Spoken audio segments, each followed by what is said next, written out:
ಬಡತನ ನೀವು ಬಡತನ ಅಂತ ಅನ್ನೋದು ನೀವು ಒಪ್ಕೊಳ್ಳದೆ ಹೋದರೆ ಬಡತನ ಅದು ನೀವೇ ಅಪ್ಕೊಂಬಿಟ್ರೆ ಅದೊಂದು ಸಮೃದ್ಧಿ. ನೀವು ಹಣ ಇದ್ದರೆ ಅದನ್ನು ಆಡಂಬರವನ್ನು ಕಾಣಿಸ್ಬಾರ್ದು ಅಂತ ನಾವು ಹೇಳ್ತೀವಿ ಅಲ್ವಾ.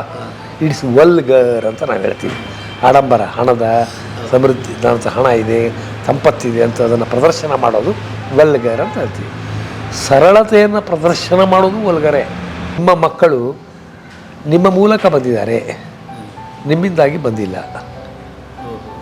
ನಿಮ್ಮ ಮೂಲಕ, ಥ್ರೂ ಯು ಅವರು ಬಂದಿದ್ದಾರೆ. ಏನೋ ಪ್ರಕೃತಿಯೋ ದೇವರೋ ಯಾರೋ ನಮ್ಮ ಮೂಲಕನ ಅವರನ್ನು ದಾರಿಯಲ್ಲಿ ಇಳಿಸಿದ್ದಾರೆ. ಅವರ ಜೀವನ ನೀವು ಸಾಧ್ಯ ಆದರೆ ಅವರ ಹಾಗೆ ವಿಚಾರ ಮಾಡಲಿಕ್ಕೆ ನೋಡಿ. ಅವರು ಹಾಗೆ ನಿಮ್ಮ ವಿಚಾರವನ್ನು ಅವರ ಮೇಲೆ ಹೇರಬೇಡ್ರಿ. ಯಾಕೆ ಅಂತಂದರೆ ಜೀವನ ಮುಂದೆ ಸಾಗುತ್ತದೆ, ಹಿಂದೆ ಹೋಗುವುದಿಲ್ಲ. ಬದುಕು ಹೊರೆಯೇನಲ್ಲ, ಬಿಸುಡೆನ್ನುವುದೇಕದನು. ಸಾವು ನಷ್ಟವೂ ಅಲ್ಲ, ಸಾಯೇ ಭಯವೇಕೆ. ಬದುಕಿಗೂ ಸಾವಿಗೂ ಸಮ ಸಿದ್ಧನಾದವನೇ ಕೋವಿದನು ತತ್ವದಲ್ಲಿ ಮರುಳ ಮುನಿ ಅಂತ. ಅದರ ಮರುಳ ಮುನಿಯನ ಕಗ್ಗದಲ್ಲಿ ಬರ್ತದೆ.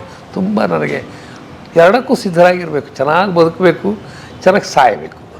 ಬರ್ರಿ ಬೀಗ್ರ, ಊಟ ಮಾಡೋಣ. ಬಾಳ್ ಮಂದಾಗ್ಲಿ ತಗೋರಿ. ನಿಮ್ಮ ಬಾಯಾರಿಕೆಯಿಂದ ಹಂಗ ಆಗ್ಲೇವಾ? ನಮಸ್ತೆ ಗೆಳೆಯರೇ, ಬದುಕಿನ ಬುತ್ತಿಗೆ ತಮಗೆ ಎಂದಿನಂತೆ ಆದರದ ಸ್ವಾಗತ. ನಾನು ಇವತ್ತೊಂದು ಪುಸ್ತಕ ಕೈಯಲ್ಲಿ ಇಟ್ಕೊಂಡಿದ್ದೀನಿ, ಹಳ್ಳಿಗಳನ್ನು ಕಟ್ಟುವ ಕಷ್ಟ ಸುಖ ಅಂತ. ಇದರಲ್ಲಿ ನನಗೆ ಮೊದಲಿಗೆ ಒಂದು ನುಡಿ ಬರ್ತದೆ. ನನ್ನನ್ನು ತೋರಿಸು ಎಂದರೆ ಗಾಂಧಿಯನ್ನು ತೋರಿಸಲಾರೆ, ನನ್ನನ್ನು ತೋರಿಸು ಎಂದರೆ ಅಂಬೇಡ್ಕರ್ ಅವರನ್ನು ತೋರಿಸಲಾರೆ, ನನ್ನನ್ನು ತೋರಿಸು ಎಂದರೆ ಬಸವೇಶ್ವರರನ್ನು ತೋರಿಸಲಾರೆ. ಆದರೆ ಈ ಎಲ್ಲ ಒಟ್ಟು ವ್ಯಕ್ತಿತ್ವಗಳ ಒಬ್ಬ ಪರಿಚಯಸ್ಥರನ್ನು ಮಾಡು ಅನ್ನುವುದಾದರೆ ನಾನು ಡಾಕ್ಟರ್ ಪ್ರಕಾಶ್ ಭಟ್ ಅವರನ್ನು ತೋರಿಸ್ತೀನಿ ಅಂತ ಲೇಖಕರಾದ ಶ್ರೀ GN ಮೋಹನ್ ಅವರು ಇದರಲ್ಲಿ ಬರೀತಾರೆ. ಬಯಲು ಅನ್ನುವ ಅವ್ರ ಮನೆ ಮುಂದೆ ನಿಂತಿದ್ದೀನಿ. ಬಹಳ ಇದೆ ಹೇಳೋದಕ್ಕೆ, ಬನ್ನಿ. ನಾನಂತೂ ನೇರವಾಗಿ ಉತ್ಸುಕನಾಗಿದ್ದೀನಿ ಅವ್ರ ಸಂದರ್ಶನ ಮಾಡೋದಕ್ಕೆ. ಡಾಕ್ಟರ್ ಪ್ರಕಾಶ್ ಭಟ್ ಅವರ ಕತೆಗೆ ಮತ್ತು ಧಾರವಾಡಕ್ಕೆ ತಮಗೆ ಸ್ವಾಗತ ಗೆಳೆಯರೇ. ಭಾರತೀಯ ಸಮಾಜದಲ್ಲಿ ಕುಟುಂಬ ಬಹಳ ಮುಖ್ಯವಾದ ಘಟಕ. ಚತುರಾಶ್ರಮಗಳಲ್ಲಿ ಬಹಳ ಹೊಣೆಗಾರಿಕೆಯ ಸಮಾಜ ಕಾರ್ಯದಲ್ಲಿ ಅತಿ ಮುಖ್ಯವಾದ ಸಾಮಾಜಿಕ ವ್ಯವಸ್ಥೆ ಗೃಹಸ್ಥಾಶ್ರಮ. ಆದರೆ ಇದು ವಿಶ್ವ ವ್ಯವಹಾರದಿಂದ ನಮ್ಮನ್ನು ವಿಮುಖರಾಗಿಸುವ ಬಗ್ಗೆ ಗುರುದೇವ್ ರವೀಂದ್ರನಾಥ್ ಠಾಕೂರ್ ಹೇಳುತ್ತಾರೆ. ಅವರು ಹೇಳ್ತಾರೆ, ನಮ್ಮ ಕುಟುಂಬ ಬಂಧನ ಎಲ್ಲಕ್ಕಿಂತಲೂ ಹೆಚ್ಚು ಅಪಾಯಕರವಾದ ಬಂಧನವಾಗಿದೆ. ಕುಟುಂಬ ಬಂಧನ, ನಾವು ಕುಟುಂಬದ ಜೊತೆಗೆ ಇದ್ಬಿಡ್ತೀವಿ ಅಂತ. ತನ್ನ ಬಹು ವಿಚಿತ್ರ ಜಟಿಲ ಜಾಲದಲ್ಲಿ ಮನುಷ್ಯನನ್ನು ವಿಶ್ವಕ್ಷೇತ್ರದಿಂದ ಅದು ನಿರಸನ ಮಾಡಿಬಿಟ್ಟಿದೆ. ಅದು ಅಲ್ಲಿಂದ ಅದನ್ನ ಅವ್ರಿಗೆ ಹೋಗಲಿಕ್ಕೆ ಕೊಡ್ತಾ ಇಲ್ಲ ವಿಶ್ವಕ್ಷೇತ್ರಕ್ಕೆ ಕುಟುಂಬ ಅಂತನ್ನೋದು. ನಾವು ಎಷ್ಟು ಹೆಚ್ಚು ಕುಟುಂಬಿಗರಾದಷ್ಟು ಅಷ್ಟು ವಿಶ್ವ ವ್ಯವಹಾರಕ್ಕೆ ಅಯೋಗ್ಯರಾಗಿ ಬಿಟ್ಟಿದ್ದೇವೆ.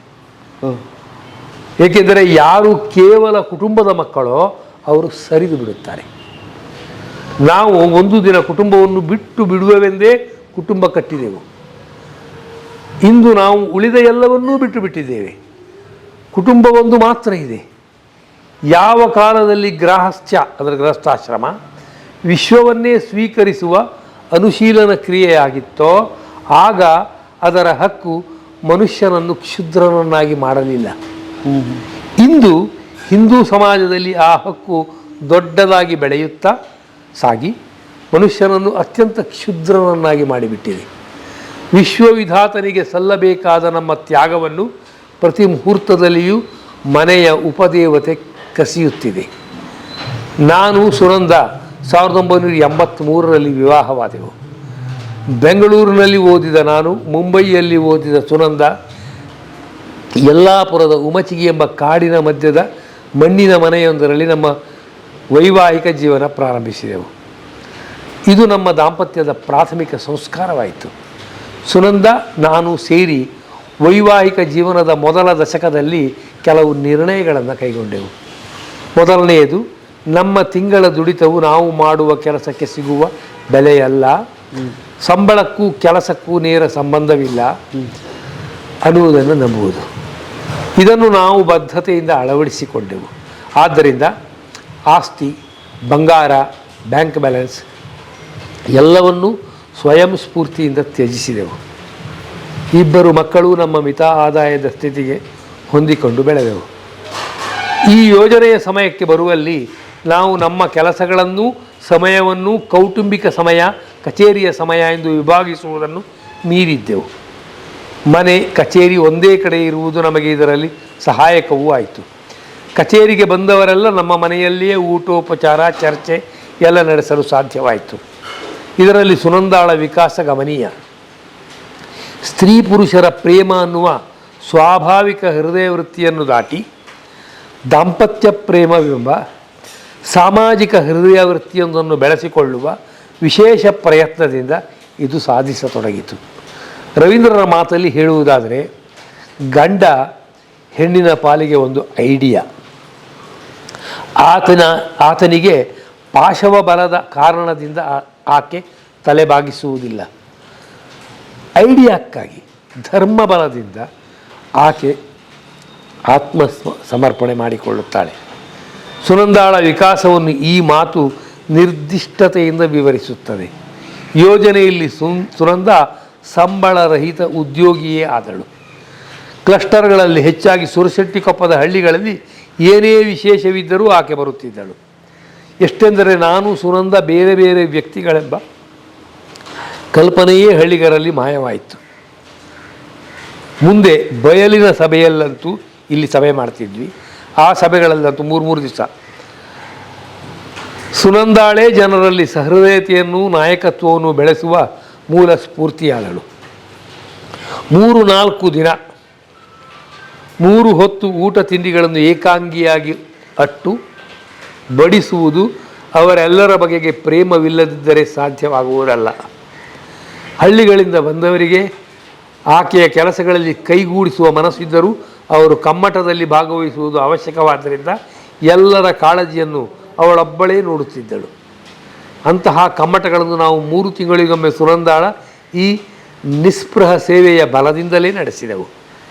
ನನ್ನ ಜೊತೆ ಇದ್ದ ನನ್ನಮ್ಮ, 2 ಮಕ್ಕಳು ಶಶಾಂಕ, ಹಿಮಾಂಶು ಎಲ್ಲರೂ ಇದು ನಮ್ಮ ಮನೆಯದೇ ಕೆಲಸವೆಂಬಂತೆ ಯೋಜನೆಯಲ್ಲಿ ಭಾಗವಹಿಸಿದರು. ಹೀಗೆ ಸಾಮಾಜಿಕ ಕೆಲಸದಲ್ಲಿ ಕುಟುಂಬವೇ ಭಾಗವಹಿಸಿದ್ದು ನನ್ನ ಕೆಲಸಕ್ಕೆ ಗುಣಾತ್ಮಕ ಮೆರುಗನ್ನು ನೀಡುವಲ್ಲಿ ಶಕ್ತವಾಯಿತು. ಹಳ್ಳಿಗಳಿಂದ ಆಗಾಗ ಗಂಡಸರು, ಮಹಿಳೆಯರು ನಮ್ಮ ಮನೆಗೆ ಬರುವುದು, ನಮ್ಮೊಡನೆ ವೈಯಕ್ತಿಕವಾಗಿ ಒಡನಾಡುವುದು ಸಾಮಾನ್ಯವಾಯಿತು. ಇದೆಲ್ಲ ಕೆಲಸಗಳನ್ನು ಇನ್ನೊಂದು ಮಜಲಿಗೆ ಹೋಯಿತು. ಉಳಿದವರ ಒಳಿತಿಗಾಗಿ ದುಡಿಯುವ ಆನಂದವನ್ನು ಸವಿಯುವ ಸಂಸ್ಕಾರ ನಮಗೆ ದಕ್ಕಿತು. ಬದುಕಿದಂತೆ ಬರೆದ್ರಿ, ಬರದಂತೆ ಬದುಕಿದ್ರಿ. ಅದ್ಭುತ. ಯಾವಾಗ ಬರೆದಿದ್ದು ಸರ್ ಇದು? ಇದು ಮೊನ್ನೆ ಮೇ ತಿಂಗಳಲ್ಲಿ ಬಿಡುಗಡೆ ಆಯಿತು. ಅವಾಗ ಅವ್ರಿಗೆ ಅರ್ಪಿಸಿದಿರಿ, ಇದನ್ನು ನೆನಪು ಮಾಡ್ಕೊಂಡಿದ್ದೀರಿ. ಅವ್ರ ಬಗ್ಗೆ ಅಂದರೆ ನಮ್ಮನ್ನು ತೀರ ಹತ್ತಿರದಿಂದ ಬಲ್ಲವ ಲೇಖಕರೊಬ್ಬರು ನಮ್ಮ ಕೆಲಸಗಳ ಬಗ್ಗೆ ಚೆನ್ನಾಗಿ ಗೊತ್ತಿರು, ನೀವು ಇದನ್ನು ಬರೀಲೇಬೇಕು. ಎಲ್ಲರೂ ಈ ಥರ ಕೆಲಸ ಮಾಡೋರು ಮದುವೆ ಆಗದೆ ಒಬ್ಬರೇ ಇದ್ದು ಕೆಲಸ ಮಾಡ್ತಾರೆ, ನೀವು ಮದುವೆನೂ ಆದ್ರಿ, ಮನೆಯವರನ್ನು ತೊಡಗಿಸಿದ್ರಿ. ನಾನು ಮುಖ್ಯವಾದ ಒಂದು ಪಾಯಿಂಟನ್ನು ಗಮನಿಸ್ತಾ ಇದ್ದೆ. ಅದರಲ್ಲಿ ಯಾವ ಫಲಾಪೇಕ್ಷೆ ಇಲ್ಲದೆ, ಯಾವ ಆಭರಣಕ್ಕೂ ನಾವು ಒಗ್ಗದೆ, ಆಮೇಲೆ ದುಡಿಮೆಗೂ ಇದು ಆಗದೆ, ಅಷ್ಟು ಸರಳ ಸ್ವಭಾವ. ಇಬ್ಬರು ಸೇರೋದಕ್ಕೆ ಹ್ಯಾಕೆ ಸರ್? ಒಬ್ಬರಿಗಿರ್ಬೋದು, ಇಬ್ಬರು ಆಯಿತು. ಹಾಂ, ಇಲ್ಲ, ಇಬ್ಬರು ನಾವು ಮಾತಾಡಿ ನಾವು ಒಂದೇ ಆಗಿಬಿಟ್ಟಿದ್ದೀವಿ ಈಗ. ಆಲ್ಮೋಸ್ಟು ನಾವು ಬೇರೆ ಬೇರೆ ಥರ ವಿಚಾರ ಮಾಡೋದಿಲ್ಲ. ಭಾಳ ಜನ ಹೇಳ್ತಾರೆ ಸರ್ ಕುಟುಂಬದಲ್ಲಿ, ಅದೇ ಹೇಳಿದ್ದು ಅಕ್ಕಿ ಅವ್ರು ನೀವು ಬರೀರಿ ಅಂತ ಹೇಳಿತ್ತು. ಕುಟುಂಬದಲ್ಲಿ ಮನೆಯವರು ಒಪ್ತಾ ಇರೋದಿಲ್ಲ ಎಷ್ಟೋ ಸಲ ಈ ಹೌದು ಸಮಾಜಮುಖಿ ಕೆಲಸಗಳಿಗೆ. ಇದ್ಯಾಕೆ ನೀವು ನಮ್ಮದು ನಮಗೆ ಇನ್ನೂ ಬೇಕಾದಷ್ಟು ಅನುಕೂಲ ಕಲ್ಪಿಸ್ಕೊಳ್ಬೋದಿತ್ತು. ನಾವು ಅದನ್ನೆಲ್ಲ ಬಿಟ್ವಿ. ಬಿಟ್ಟು ಇದನ್ನೆಲ್ಲ ಯಾಕೆ ಮಾಡಬೇಕು ಅಂತ. ಈ ಅನುಕೂಲಗಳು ಅಂತನ್ನೋದು ನಮಗೇನು ಕೊರತೆ ಆಗಿದೆ ಅಂತ ನನಗೆ ಎಂದೂ ಅನಿಸಿಲ್ಲ. ಬಂಗಾರ ಇಟ್ಕೊಳ್ಳೋದು ಅನುಕೂಲ ಅಂತ ಆದರೆ ಬಂಗಾರ ಇಲ್ಲದವರಿಗೆ ಅನಾನುಕೂಲ ಏನಾಗ್ತದೆ? ಬ್ಯಾಂಕಲ್ಲಿ ಒಂದಿಷ್ಟು ದುಡ್ಡು ಇಟ್ಕೊಂಡ್ರೆ ಮನಸ್ಸಿಗಿರೋ ಸಮಾಧಾನ ಆಗ್ಬೋದು, ಹಣ ಇದೆ ನನ್ನ ಹತ್ರ ಅಂತ. ಆದರೆ ಅದು ಇಲ್ಲದೆ ಹೋದಾಗಲೂ ಸಮಾಧಾನದಲ್ಲಿ ಇರೋದನ್ನು ಕಲ್ತ್ಕೊಂಡ್ಬಿಟ್ರೆ ಅದು ಏನು ಪ್ರಯೋಜನಕ್ಕೆ ಬರುವಂಥದ್ದು ಹಣ ಅಲ್ಲ ಅದು. ಆದ್ದರಿಂದ ನಾನೊಂದು ಹೇಳಿದ ನನ್ನ ಅನುಭವದಿಂದ ಹೇಳ್ತಾ ಇದ್ದೀನಿ. ಯಾವುದನ್ನು ನಾನು ಒಂದು ತತ್ವ ಅಂತ ವಿವರಿಸ್ತಾ ಇಲ್ಲ. ಅನುಭವಕ್ಕೆ ಬರುವ ಮೊದಲು ನಾವು ಪ್ರಾಕ್ಟೀಸ್ ಮಾಡುವ ಮೊದಲು ಒಂದು ತತ್ವವೇ ಅದು. ಪ್ರಾಕ್ಟೀಸ್ ಮಾಡಿದ ಮೇಲೆ ಅನುಭವಕ್ಕೆ ಬಂದ ಮೇಲೂ ನನಗೆ ಆ ತತ್ವ ತಪ್ಪು ಅಂತ ಅನಿಸಿಲ್ಲ. ಅಧ್ಯಾತ್ಮ ಅಂತ ಅಂತೀವಲ್ಲ ನಾವು, ಆಧ್ಯಾತ್ಮಿಕತೆ ಧಾರ್ಮಿಕತೆ ನಾನು ಮಾತಾಡ್ತಾ ಇಲ್ಲ, ಆಧ್ಯಾತ್ಮಿಕತೆ ನಮ್ಮಷ್ಟಕ್ಕೆ ನಾವು ಸಂತೋಷವಾಗಿರುವುದು, ನಮ್ಮ ಸಂತೋಷಕ್ಕೆ ಬೇರೆಯವರ ಮೇಲೆ ಅವಲಂಬನೆ ಇಲ್ಲದೇ ಇರೋದಿದೆಯಲ್ಲ, ಇದು ಅಧ್ಯಾತ್ಮ. ನಮ್ಮಲ್ಲೇ ನಾವು ಸಂತೋಷವನ್ನು ಕಂಡುಕೊಳ್ಳೋದು. ಅದಕ್ಕೆ ಹಣ ಇದ್ರೆ ಆಗೋದಿಲ್ಲ ಅಂತ ಗಾಂಧೀಜಿಯವರೇ ಹೇಳಿದ್ದಾರೆ. ಒಂದು ಸಲ ಅವ್ರ ಹತ್ರ ಈ ಕ್ರಿಶ್ಚಿಯನ್ ಮಿಷನರೀಸ್ ಬರ್ತಾರೆ ಗಾಂಧೀಜಿಯವ್ರ ಹತ್ರ. ಅವರಿಗೆ ಒಂದು ಕೊರಗು, ನಮ್ಮಲ್ಲಿ ಆಧ್ಯಾತ್ಮಿಕತೆ ಯಾಕೋ ಕಡಿಮೆ ಆಗ್ತಾ ಇದೆ ಅಂತ ಇರಬೇಕು. ಕೇಳ್ತಾರೆ ಗಾಂಧೀಜಿಯವರು. ಬಹುಶಃ 38-39 ಇಸ್ವಿಯಲ್ಲಿ ಅದು 1900. ಅವ್ರು ಹೇಳ್ತಾರೆ, ಎಲ್ಲಿ ಅಫ್ಲುಯೆನ್ಸ್, ಎಲ್ಲಿ ಭಾಳ ಹಣ, ಸುಖ, ಭಾಳ ವೈಭೋಗ ಎಲ್ಲ ಇರ್ತದೋ ಅಲ್ಲಿ ಅಧ್ಯಾತ್ಮ ಇರುವುದಿಲ್ಲ.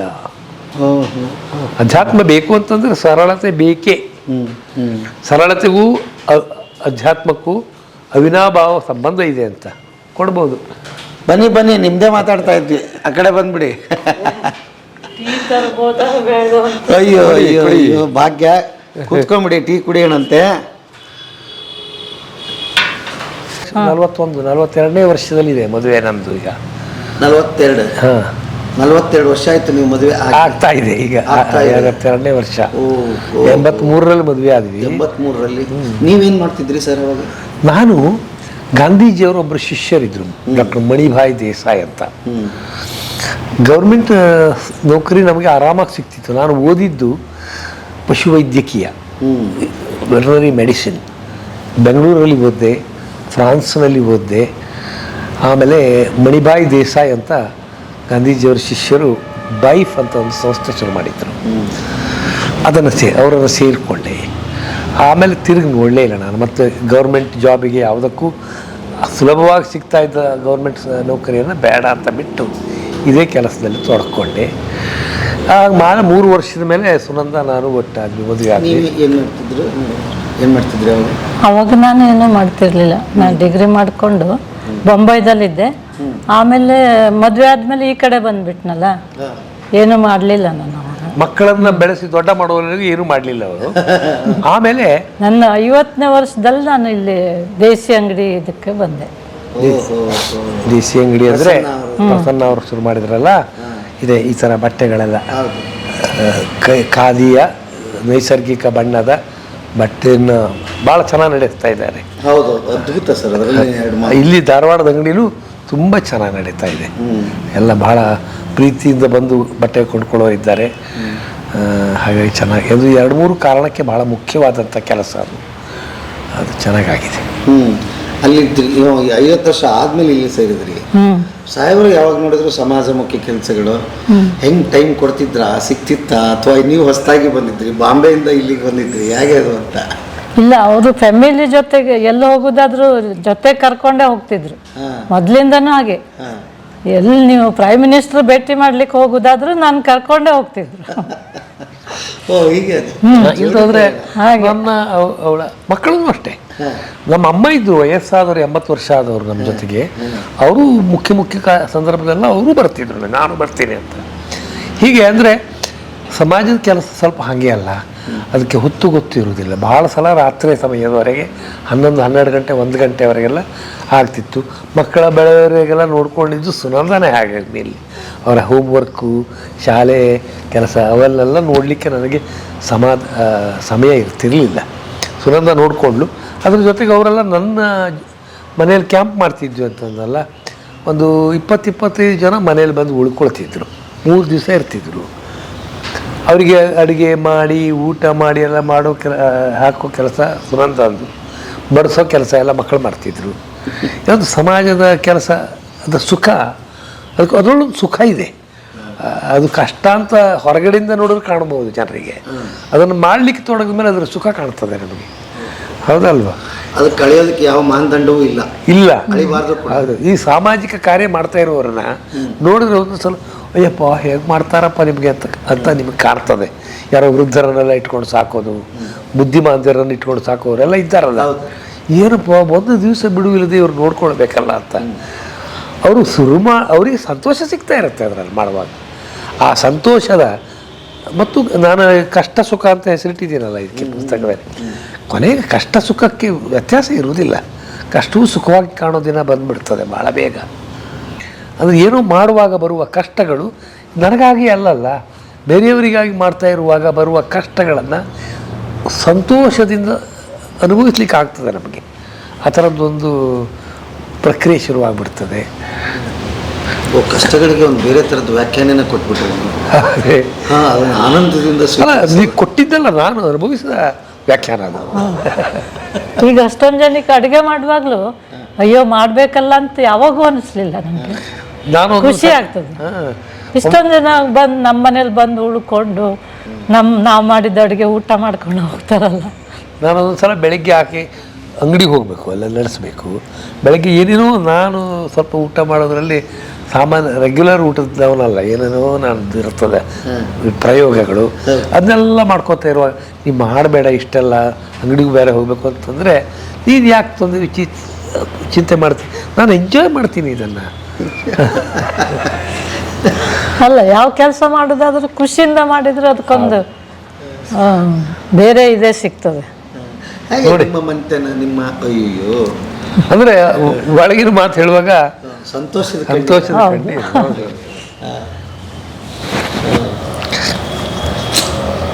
ನನಗೆ ನಿಮ್ಮಿಬ್ಬರನ್ನೂ ಮಾತಾಡಿಸ್ತಾ ಇದ್ರೆ ಸಮಾಜದ ಮೇಲೆ ನಂಬಿಕೆ ಬರ್ತಾ ಇದೆ, ವ್ಯಕ್ತಿ ಮೇಲೆ ನಂಬಿಕೆ ಇಡಲೇಬೇಕು, ಬರ್ತಾ ಇದೆ.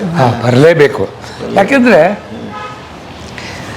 ಮನಸ್ಸು ಕಹಿ ಮಾಡಿಕೊಳ್ಳುವ ಘಟನೆಗಳಿರ್ತಾವಲ್ಲ, ಅದನ್ನು ಎಷ್ಟು ಬೇಗ ನೀವು ಮೀರ್ತೀರೋ ಅಷ್ಟು ಜನರ ಜೊತೆ ಕೆಲಸ ಮಾಡಲಿಕ್ಕಾಗ್ತದೆ. ವಿಶೇಷವಾಗಿ ಹಳ್ಳಿಗರ ಜೊತೆಯಲ್ಲಿ ಈಗ ಸಾಮಾನ್ಯವಾಗಿ ಹಳ್ಳಿಗರ ಬಗ್ಗೆ ತುಂಬ ಕೆಟ್ಟ ಅಭಿಪ್ರಾಯ ಇದೆ ಜನರಲ್ಲಿ. ಸರಿ ಇಲ್ಲ, ಅವರು ತುಂಬ ನಮಗೇನು ಕೊಡ್ತೀರಿ ಕೇಳ್ತಾರೆ. ಹೊರಗಡೆಯಿಂದ ನೋಡಿದ್ರೆ ಹೌದು ಅಂತಲೂ ಅನ್ನಿಸ್ತದೆ. ತುಂಬ ಈಗ ನಾನು 40 ವರ್ಷದ ಹಿಂದೆ ನಾನು ಹಳ್ಳಿಗಳಿಗೆ ಹೋಗ್ತಿದ್ದಾಗ ಏನು ಪರಿಸ್ಥಿತಿ ಇತ್ತು ಅದಕ್ಕಿಂತ ಕೆಟ್ಟದಾಗಿದೆ ಅಂತಲೂ ಕಾಣ್ತದೆ. ಆದರೆ ನೀವು ಒಂದು ಸಲ ಒಳಗೆ ಇಳಿದ್ರೆ ಭಾಳ ಸಮಯವೇ ಬೇಡ. ಈಗ ನನಗೆ ಮೊದಲು ಸಮಯ ಬೇಕಾಗ್ತಿತ್ತೇನೋ. ಈಗ ನಿನ್ನೆ ಅಷ್ಟೇ ನಾನು ಬಮ್ಮಿಗಟ್ಟಿ ಅಂತನಲ್ಲಿ ಹೋಗಿ ಜನರ ಪಕ್ಕ ಕೂರಿಸ್ಕೊಂಡು ಮಾತಾಡ್ತಾ ಇದ್ದೆ. ಅವ್ರು ಎಷ್ಟು ಪ್ರೀತಿ ಪಟ್ಟರು ಅಂತಂದರೆ ಒಂದೇ ದಿವಸದಲ್ಲಿ ಮಕ್ಕಳು ನೀನು ನಮ್ಗೆ ಎಂಥ ಸಾಹೇಬರು ಸಿಕ್ಬಿಟ್ರಪ್ಪ. ಅಲ್ಲ, ಅದು ಹೆಂಗೆ ಆಗ್ಬಿಟ್ಟಿದೆ ಅಂದರೆ ಆ ನಂಬಿಕೆ ಅನ್ನೋ ಪದಕ್ಕೆ ಅರ್ಥನೇ ಹೋಗ್ಬಿಟ್ಟಿದೆ ಆ ಕಾಲದಲ್ಲಿ. ಮತ್ತು ನಿಮ್ಮಂಥವ್ರಿಗೆ ನನಗೂ ಕಣ್ಣೀರು ಬಂತು ನೋಡ್ರಿ. ಅಂದರೆ ಈ ಸಂತೋಷ ಅದು ಪ್ರತಿ ಕ್ಷಣವೂ ಅನುಭವಿಸಿದ್ದೇವೆ ನಾವು. ಅದನ್ನ ನಾನೊಬ್ಬಳೇ ಅಲ್ಲ, ಸುನಂದ ಅನುಭವಿಸಿದ್ದಾಳೆ, ಎಲ್ಲರೂ ಅನುಭವಿಸಿದ್ದೇನೆ ಆ ಜನರ ಪ್ರೀತಿಯನ್ನು. ಮತ್ತು ಉತ್ತರ ಕರ್ನಾಟಕಕ್ಕಂತೂ ನಾನು ಬೇರೆ ಕಡೆ ಕೆಲಸ ಮಾಡಿಲ್ಲ, ಆದ್ದರಿಂದ ಇದರಿಂದ ಅಷ್ಟೇ ಹೇಳ್ಬೋದು, ತುಂಬ ಪ್ರೀತಿಸುವ ಗುಣ ಇದೆ ಅವರಿಗೆ. ಹೊರಗಡೆ ತುಂಬ ಹೊರಟು ಅಂತ ಕಾಣ್ತಾರೆ, ತುಂಬ ಪೊಲಿಟಿಸೈಸ್ಡ್ ಅಂತ ಕಾಣ್ತಾ ಇರ್ತದೆ. ಬಟ್ ನೀವು ಒಂದು ಸಲ ನಾನು ಆ ಥರದ ಯಾವುದೂ ಉದ್ದೇಶ ನನಗಿಲ್ಲ ಅಂತನ್ನುವ ಸೂಚನೆ ಅವರಿಗೆ ಸಿಕ್ಕಿದರೆ ಸಾಕು, ಪ್ರೀತಿ ಮೊಗದು ಕೊಡ್ತಾರೆ. ಹಾಗಾಗಿ ಕೆಲಸ ಮಾಡಬೇಕು ಅಂತನ್ನುವ ಪ್ರೇರಣೆಗೆ ಹೊರಗಡೆ ಹುಡುಕಬೇಕಾದ ಅವಶ್ಯಕತೆ ಇರುವುದಿಲ್ಲ. ಪುಸ್ತಕ ಹುಡ್ಕೊಂಡು ಪ್ರೇರಣೆ ಬೇಕಾಗಿರುವುದಿಲ್ಲ ಅಂತ ಅವರೇ ಪ್ರೀತಿ ಸಿಕ್ಕದಲ್ಲಿ ಅವರಿಗೆ ನಮಗೆ ಅವರ ಸಲುವಾಗಿ ತ್ಯಾಗ ಮಾಡಲಿಕ್ಕೋ ಏನೋ ಬಿಡಲಿಕ್ಕೋ ನಮಗೆ ಏನೂ ಬೇಜಾರಾಗುವುದಿಲ್ಲ ಅಲ್ವಾ. ವಿನಾಕಾರಣ ಪ್ರೀತಿಯೂ ಸಿಗ್ತದಂತ. ಸ್ವಾರ್ಥದ ಪ್ರೀತಿ ಬೇರೆ. ನೀವು ಹೋದ ಕೂಡಲೇ ನಿಮ್ಮನ್ನು ಅಷ್ಟು ಪ್ರೀತಿಯಿಂದ ಅಷ್ಟು ವಿಶ್ವಾಸದಿಂದ ನಿಮ್ಮ ಮಗ ಏನು ಮಾಡ್ತೇನೆ ಅಂತ ಅನ್ನೋ ಭಾವದಿಂದ ನಮ್ಮನ್ನು ರಿಸೀವ್ ಮಾಡೋರಿಗೆ ಏನು ಹೇಳ್ತೀರಿ? ಗಂಡು ಮಕ್ಕಳು, ಹೆಣ್ಣು ಮಕ್ಕಳು, ಹಿರಿಯರು, ಕಿರಿಯರು ಎಲ್ಲ ಆಗಿದ್ದಾರೆ. ನನಗೆ ಮಾತೇ ಹೊರಡ್ತಿಲ್ಲ, ಯಾಕೆಂದ್ರೆ ನಾನು ಹೊಸ ಪ್ರಪಂಚದ ಪ್ರವೇಶ ಮಾಡ್ತಾ ಇದ್ದೀನಿ. ಅಲ್ಲ, ಇದೊಂದು ಪ್ರಪಂಚ ಬೇರೆ ಇದೆ ಅಂದರೆ ಇದೆ, ಆ ಪ್ರಪಂಚ ಇದೆ, ಆ ಪ್ರವೇಶ ಇಲ್ಲ ಭಾಳ. ಅದು ಹೊರಗಡೆ ನಿಂತು ನೋಡುವಾಗ ಅದೆಲ್ಲ ಕೆಟ್ಟದಾಗೆ ಕಾಣ್ತಾ ಇರುತ್ತೆ. ತುಂಬ ಕೆಟ್ಟದ ಸಮಸ್ಯೆ ಇದೆ. ನಾನು ಹಳ್ಳಿಯೆಲ್ಲ ಸ್ವರ್ಗ, ಹಳ್ಳಿಯೆಲ್ಲ ಸುಂದರ ಅಂತ ಕಾವ್ಯಮಯವಾಗೆಲ್ಲ ನಾನು ವರ್ಣಿಸೋದಿಲ್ಲ. ಹಳ್ಳಿಯಲ್ಲಿ ಸಮಸ್ಯೆ ಇದೆ, ಹೆಚ್ಚಾಗಿದೆ. 40 ವರ್ಷಕ್ಕಿಂತ ಈಗ ಹೆಚ್ಚಾಗಿದೆ. ಬೇಕಾದಷ್ಟು ಸಮಸ್ಯೆ ಪರಿಹಾರ ಮಾಡಲಿಕ್ಕಿಲ್ವೇನೋ, ಆಗೋದಿಲ್ವೇನೋ ಅಂತನ್ನುವ ಅಷ್ಟು ಇದೆ. ಬಟ್ ಅತಿ ಒಳ್ಳೆತನ ಕೂಡ ಇವತ್ತು ಅನುಮಾನದಿಂದ ನೋಡುವಂಥ ಕಾಲ ಇದೆಯಾ ಅಥವಾ ಇರುತ್ತಾ? ಹೇಗೆ ಎದುರಿಸಿದ್ದೀರಿ? ನನ್ನನ್ನು ಯಾರು ಹಂಗೆ ಕಂಡಿದ್ದಾರೆ ಇರಬಹುದು, ಅಲ್ಲೆಲ್ಲಿ ಯಾರು ಅನುಮಾನದಿಂದ ನೋಡೋರು, ಆದರೆ ಹತ್ತಿರ ಬಂದವರು ಯಾರು ಅನುಮಾನದಿಂದ ಕಂಡಿಲ್ಲ ಅಂತ ಅನ್ನುವ ವಿಶ್ವಾಸ ನನಗೆ. ಏನು ಲಾಭ ಇಲ್ದಂಗೆ ಏನು ಯಾರು ಏನು ಮೊದಲು ಕಾಡ್ತಾರೆ, ಮೊದಲು ಹಾಗೆ ಮಾಡ್ತಾರೆ.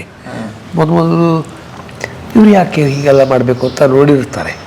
ಆದರೆ ನನಗನ್ನಿಸೋದು ಈಗ ನಾನು ಅದೇ ಒಂದು ಈ ಥರ ಆಳವಾಗಿ ಜನರ ಜೊತೆಗೆ ಕೂತ್ಕೊಂಡು ಅವರನ್ನೇ ತೊಡಗಿಸ್ಕೊಂಡು ಕೆಲಸ ಮಾಡಲಿಕ್ಕೆ ಸುಮಾರು ಒಂದು 30 ವರ್ಷ ಆಯಿತು. ಮೊದಲು ನಾನು ಹಾದಿಗಾಗಿ ತಡಕಾಡಿರ್ಬೋದು.